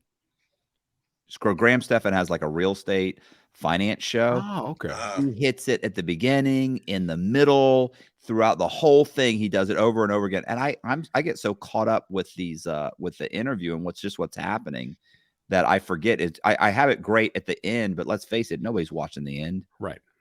Who makes it all the way to the end? Anybody who makes it all the way to the end has already subscribed. Yeah, you're right. I agree with that. Colby does that little thing, the little YouTube thing that shoots out and says subscribe, but I don't ever say it. Right. So I need to start saying it at the beginning. Well, that's the cool thing about mine. And Brett, you're probably you can enter. I don't know when you started your podcast, but like mine, I started the show in the middle of my ordeal. It was kind of like my coping mechanism. Dude. Yeah. So I'm able to interject that as the story progresses, because that's when it started. Like, it was in the middle of COVID, but nobody was doing anything. And that's when I started getting the idea, well, I might try my hand at this. So it's kind of part of the story, because that was a therapy, I guess, in a way. Even though I wasn't talking about my stuff, I was talking to other people, because I was a very outgoing person. So to be confined home, for a while was not easy. So that was a good outlet. Right. Well, so, I mean, Brett, are you gonna start interviewing people like once? What are you gonna do? You gonna try and start doing it? I tell you what, I'm going to take the advice. So I'll still keep Tuesday at 8 a.m. Then I'll do a Sunday release as well. Or should I not do that close? No, I think as long as you're listen, it's just consistency, right? Mm-hmm. So I'll do that. I'm actually I'm one of those guys that pays one of those Indians, who are fine people, by the way. Right. Yeah. I hear you. I just had 30 of these shorts delivered to me. Oh, okay. Which I'm fine with those. They look like they're good quality and everything. So that was the idea, is to start with the shorts as well. But I absolutely agree with you. Monetize immediately, and then start putting out multiple shows a week. I can do the 2 interviews a week, and then now do I need, because I like to do my solo stuff too. I like to complain about fraud and security and walk people through things. Do I need to do the solo every single week, or can I alternate on that?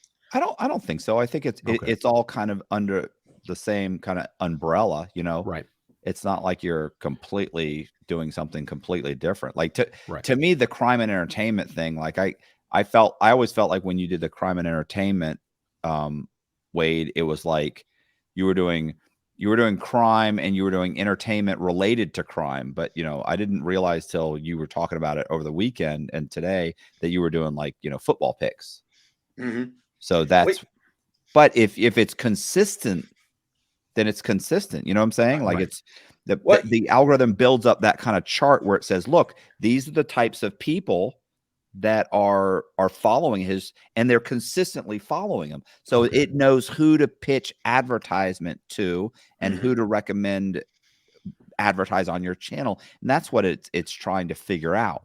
So like one week it would be, somebody like Tim McBride, who was a drug smuggler. Right. The next week it may be, a guy that was in the mob. The following week it may be an ATF guy that went undercover in the Hells Angels. Then it might be an actor. Now this actor more than likely probably played a mob guy or something along those lines. Right. And it would just kind of bounce. And then I've gotten to the point now where I try not to put out like the exact same thing back to back. So I'll do, maybe somebody from law enforcement, then a mob guy, then a movie star, then a porn star, whatever, and just kind of mix them all in there. Then we've had some comedians on, we've had some wrestlers on. So it kind of encompasses everything. We've had writers on too, people that's written about crime. Right. So it's always related to, one or the other. And Brett, I'll say this, that would work out great for you because if you're doing solo shows, you wouldn't have to worry about having an interview every single week because you could always just fill in you talking about, one thing or another. Sure. I don't do solo shows. I don't feel like I'm that interesting for someone to do a solo or just tune in to listen to me. Well, Matt and I, we're narcissistic. Yeah. So but I agree with you, Wade. I've spoken with you. You're on point with that. Yeah. So he just so anyway, I was gonna say who does really well with the true crime writers that you were talking. So when I do true crime writers and when I do some law enforcement, there's different ones. They don't listen.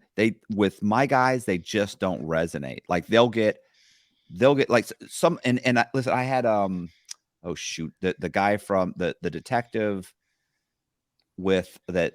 The detective that was on the Night Stalker case. Okay. I think his name is, I want to say is Gilchrist.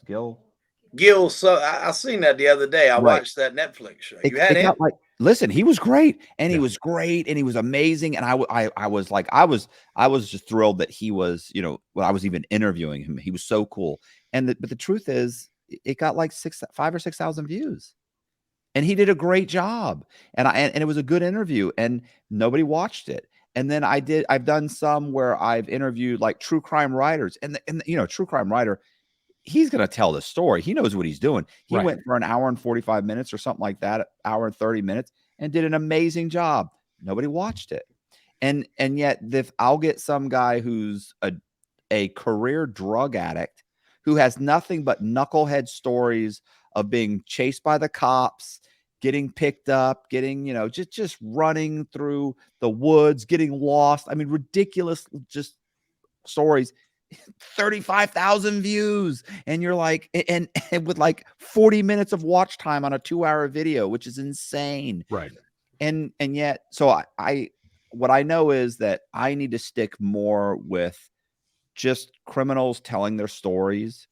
And I plan on kind of like, because I have stuff that's in the pipeline, but I really need to stick with that. And I'll tell you something that really guys love, because apparently there's not a lot of it. And every time I do one of these guys, they get a lot of views, is cyber criminals.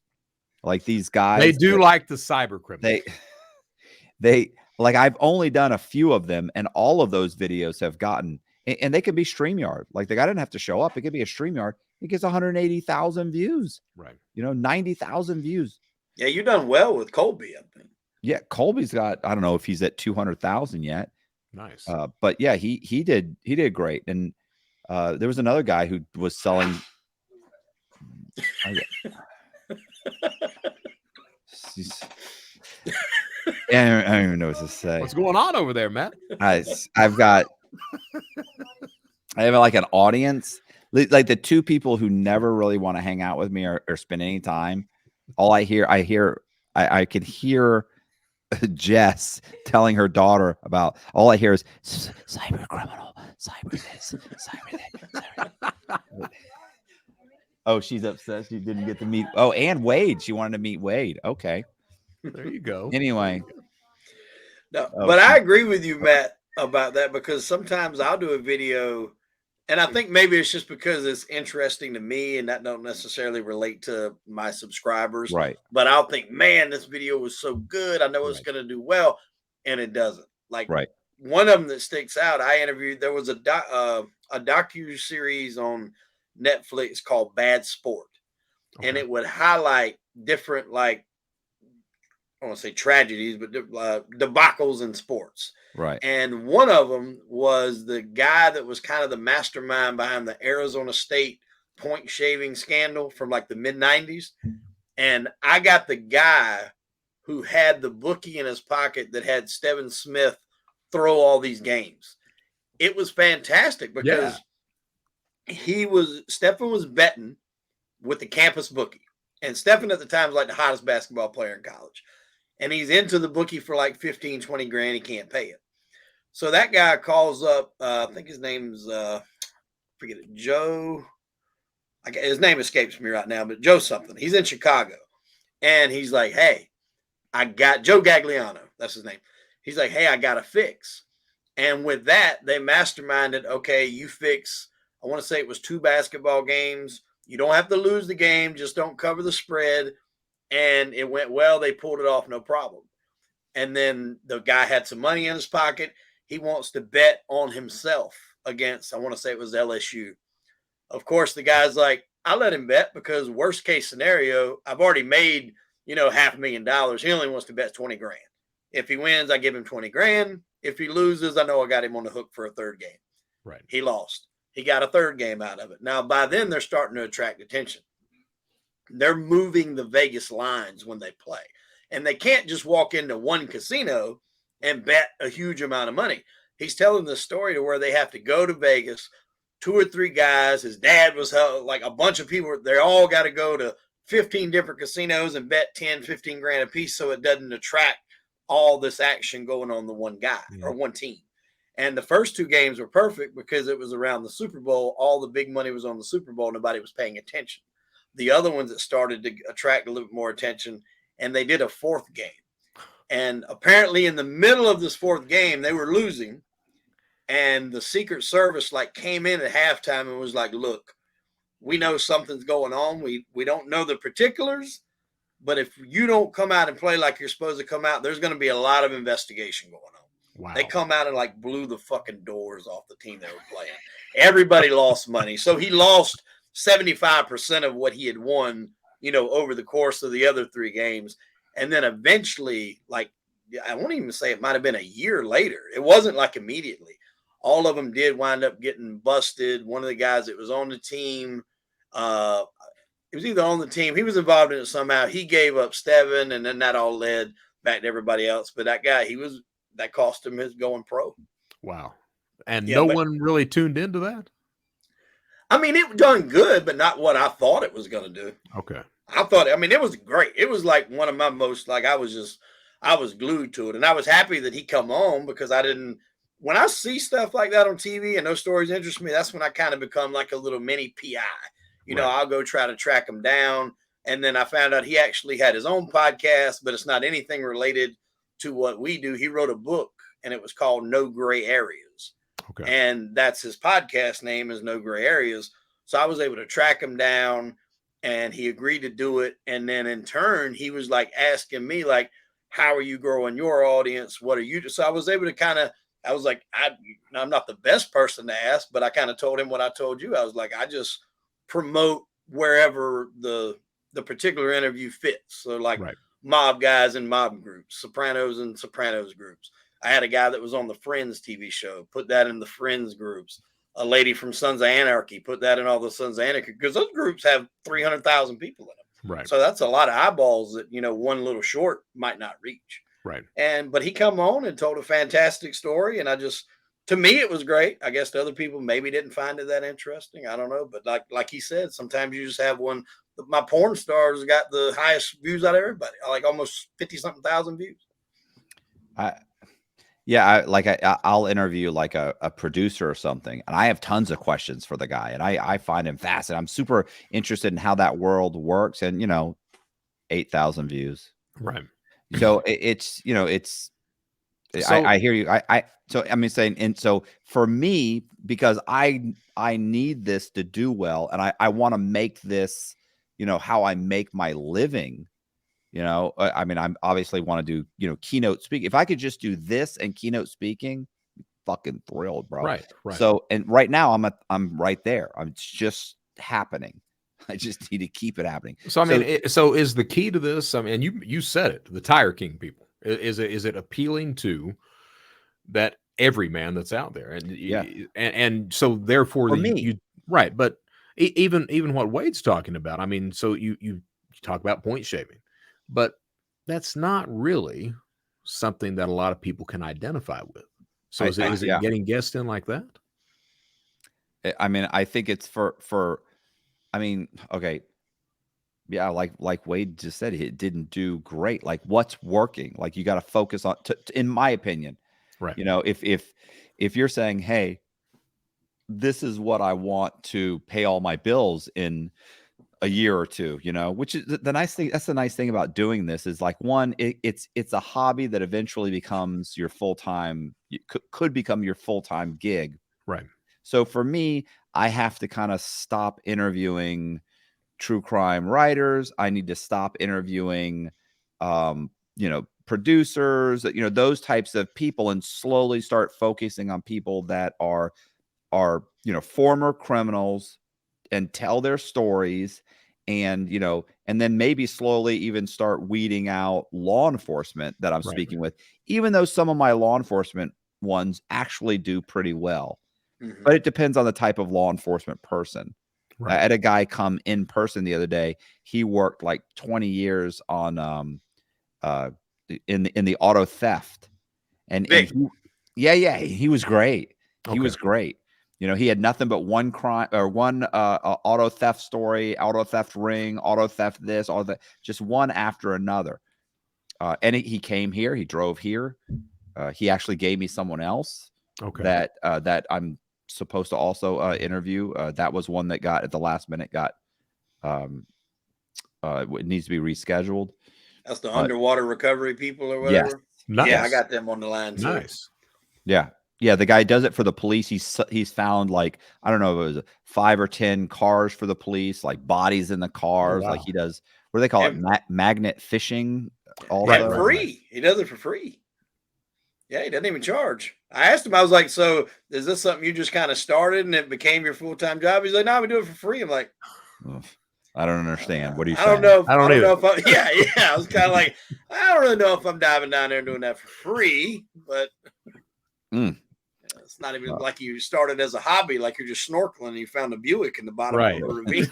Well, Vic said he's got he's got great stories. He's got some great stuff. And so, yeah. But I mean, that's what I think I need to do, because I need to, you know, it can't all be just because I'm super excited about this. Because if people that are paying your bills are saying, hey, that's not something I'm necessarily interested in, then I you know, to a degree, I need to cater to those people. Yeah. And it's not like they're asking me to it's not like I'm having to interview somebody I don't want to interview. I just need to focus on what the masses are want me to do. So I mean, and I've seen some of your recent interviews. I mean, the aliens. So is it just keeping in touch with whatever's trending at that point in time? You bring somebody in to talk about ET. You know what happened with the ET thing? So I was locked up with a guy named Chris Marrero. Okay. And Chris Marrero believes in pretty much every wacky conspiracy theory out there. And the great thing about Chris is that he's not a jerk about it. It's not like if you disagree or you even make fun of him, he'll get upset about you. Like, some of these guys are so serious, they'll get pissed. Like, and where Chris giggles and laughs, and he knows that, you know, people think he's a little kooky and that I think he's kooky. And so I contacted him and said, hey, let's do something on sovereign citizens, because he's a sovereign citizen. And so it started with sovereign citizens, and it kind of moved into aliens. And then we did another one, and the sovereign citizen thing didn't do very well. But the aliens did, and you can look and see, hey, people watch this alien part. Right. Like, that's nuts. So, and then of course I had to apologize to him, like, because I mocked him constantly about the alien stuff in prison. And then I get out, and you've got the Navy showing like, oh yeah, we've been seeing these things forever. This is insanity. We got these things over here. We got tapes, videos. And I was like, oh man. So I'm on the video going, look, I want to tell you, I'm sorry about that. He's like, yeah, I told you. So then we did one on aliens, which did really well. I mean, for, you know, Chris is Chris is the whole time he's like, so I'm talking to this guy, and I'm like, Chris, can you move back? What? I'm looking for and I'm like, oh, it was just horrible. But I'm laughing and the whole time and mocking him, joking. He's like, what? Oh yeah, that's funny. Okay. So anyway, and it did great. It got like 50, 60,000 views. And then I did another one and it got with him and it got like 75,000 views. Okay. He's lovable. He's just a big, lovable teddy bear. Did I do another one that I don't know? I think I need to do another. I think I've done 3 total with him. Anyway, so then when I did that, Tyler got me another guy that I really honestly wasn't that interested in doing. And I did his and it got like 80,000 views. And then some other guy reached out to me and said, hey, I've reviewed this alien video and I've done this and this and this. And I thought, okay, I'll do this guy. So, but he was very adamant about it. Like people don't realize, like I get inundated with emails and text messages and, whatever DMs, and I can't keep up with them. So the guy that sends me one and says, hey, yeah, hit me up. You're probably not going to, no matter how amazing the story is, you're probably not going to get a follow-up. But the guys that are constantly like hammering me 2 or 3 times, hey bro, what's up? Hey man, I don't know if you missed my email. Hey man, it really think you should do that. Guy's getting on. Okay. So that's what this guy was. And I put him on and I think it's got like over 200,000 views. And it's this grainy video that he's talking about they call it an alien interview, and it's 10 or 15 years old. And it was a long video. It did amazing. Like, I can't believe it. Like, I don't think it looks real at all. I think it looks like puppets, but he's got a whole theory. And he did well, and it was great. So, okay. So yes. Okay. It's not like crime and aliens. Okay. I did a couple alien videos. Crime and aliens coming soon. Aliens. Before long, you're going to be the new coast to coast that's out there. You keep going like that. Man, and the problem is I don't believe really. Well, that is the problem. I don't really believe in conspiracy theories, and yet I keep being proven wrong. That's true. Well, that makes for the better episode. Do you do any research at all on guests before they come on? No. Yeah, he was shaking his head like, no, not. I talked to him briefly on the phone. I don't want to hear anything from him. The only thing I want to know is if they can talk. Yeah. This is your opinion. To me, this is their opinion. Right. I'm always shocked. Guys will show up with they'll show up with all documents and showing me pictures and did you read my indictment? No. Did you read? I sent you those 2 articles. I think I highlighted one and listened to about and had like Siri read it to me. But then there was an ad or something and somebody called and I got busy. But yeah, I know you. I'm sure you're good. I got distracted by that porn star that Wade was talking to. Yeah. Periodically, I will read like an article or 2, or if it's a really interesting case, like Colby, which is the Brett doesn't know this is this guy that was selling he was selling drugs over the I'll just say that over the internet or dark web or whatever it was, and he's got an over 200,000 views.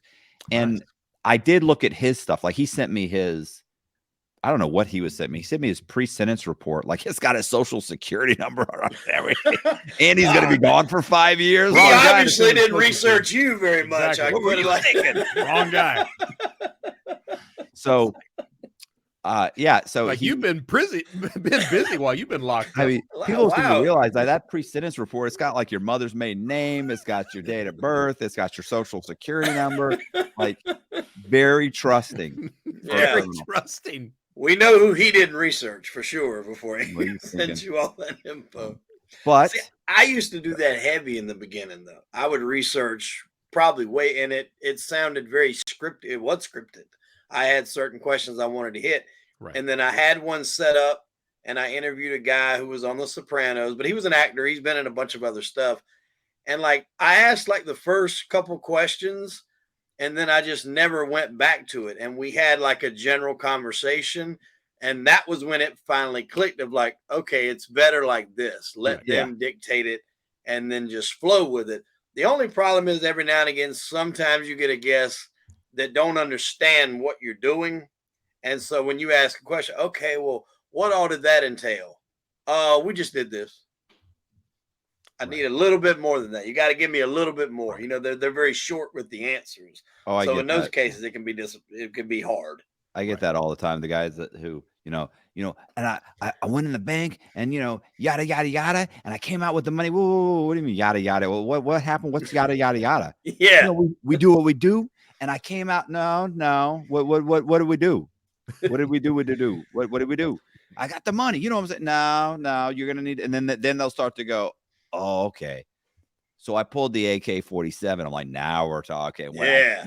fired Let a that couple of let you rounds, everybody dropped to the ground. I jumped over the counter. People were screaming, and I'm like, okay, now you see what I'm saying. All right. Yeah. Then they go through it.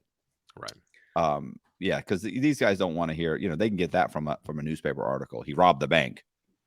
Do you get most of your people now, Matt, to just reach out to you through email? Like you're not to the point to where you really go searching for people now, right? I don't have time to search for people. So what happens a lot of times is that people guys will contact me and say, "Hey, you got to talk to so and so." It's like, what do you mean?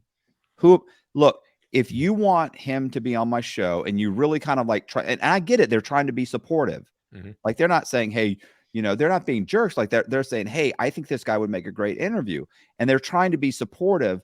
Well, then reach out to that guy for me. Like try and do some of the legwork. Like this is difficult.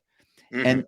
And so for instance, I had a guy the other day who said, hey, he sent me a video and said, you should interview this guy. And I said, yeah, bro, that'd be great. Do you know how I can get in contact with him? I said, I don't have time to chase him down right now. And he came back. He said, yeah, here's the email for the guy. Here's this, here's that. So I sent someone else an interview because he didn't have the guy's direct information. Sent this guy and another YouTuber an email saying, hey, you had this guy on this episode. I'd love to talk to him. And then listen, but probably 2 or 3 days later, I get a phone call from the guy, and the guy says, hey man, you reached out to this person. He gave me your information. You said you want to interview me. Yes. I interviewed that guy today. Nice. So that's great. It's like and some of these guys literally, they'll go back and forth with me on text and say, man, when are you available? He's available next Tuesday and next Thursday. He's got the Saturday off. If you want to do all day Saturday, I'm like, this guy's great. Yeah. I need help. I'm not at that. I'm at the cusp of where you can, I'm 6 months away from being able to have somebody that can really, really track these people down. And Tyler does, my booking agent does to a degree, he does, Right. but he does it for a lot of people. Yeah. That was like my biggest problem in the beginning was finding guests. Right. And then two, not having an established channel. A lot of people, I think, were reluctant to come on because nobody wants to give up an hour of their time for someone that most people, and you guys probably know this, that decide they want to start a podcast. If they're not really invested in it, they think it's all fun and games. And then once they realize it's a little bit of work involved, they might do it for a month and then it just goes away. Right. So That's I my understand problem. people don't want to give a whole lot of time if you're really new. And that was my biggest struggle. But once I started getting, a little bit of a track record, that was like my email. Hey, I'd love to have you on. I've had this name, this name, this name, this name. And it would kind of give them, okay, well, maybe this guy's got a little legwork about him. That's nice. And but I had to do it all myself. And people were like, how are you getting these guys? You have an agent? I'm like, well, it's a real complicated process. I open up the Instagram app and I just type up a little message and hit send. And sometimes they reply back, sometimes they don't. You'd be surprised even how many people will actually reply to those. And I'm talking like guys that were prominent stars in TV shows and you've movies had and some stuff like that. Some nice. You've had some big time, big names, people that I obviously, know. So, which most of them through Instagram, just a little chat back and forth here, there, yonder. And it don't hurt that I'm a fan of their work either. They can tell who's a fan and who's not, who don't have a clue what they've done. And I'll throw out a movie name that, the average fan might not know. Like, for instance, I had Robert Lasardo on, and he's a Mexican actor who's been in everything. He's been acting since like the early 80s with Richard Pryor. And he was in The Mule with Clint Eastwood. If you ever seen Nip Tuck, the show Nip Tuck. So he was the guy, Escobar. Right, that right, was right. there the whole time, that was making the girls smuggle like the drugs inside their, and he was in there through the majority of that season. And I had him on, and I mean, it was just, he could bounce through all these movie stars that he worked with. I mean, he worked with everybody. He's got like 200 film credits, and he was in the last movie that Tupac was in. So I made a short with that, because he was like, the last time that I saw Tupac, the scene, he was laying, shot dead in the movie. And he's like, 2 weeks later, I get a phone call that he was shot in real life. And he's like, that was my last image of him on set, because he had to walk in there and find him. And he was like, that was my last image of him. And then 2 weeks later, he's, that happened to him in real life. Right. So, yes. Okay. Well, do you guys want to wrap this up, and maybe next time, like next month, we cover something like actually like maybe structuring interviews, or talk a little bit about, not that I know all that much, but I think it's something that we could kind of talk about how to, going about different interviews, because I think that's kind of interesting. I agree. Yeah. Because it's because I'm realizing, it's difficult. Like, I try and stick with a basic format, but people get off topic, and how do you bring them back, and that sort of thing. Yeah, sometimes you have to work on that direct, indirect approach. So what happened now again? Right. Kind of politely bring them back to it. And I'll take this opportunity, Brett. I'd love to have you on my show too. Yeah, let's make that happen. I'll bring you on my show, and we'll talk about something.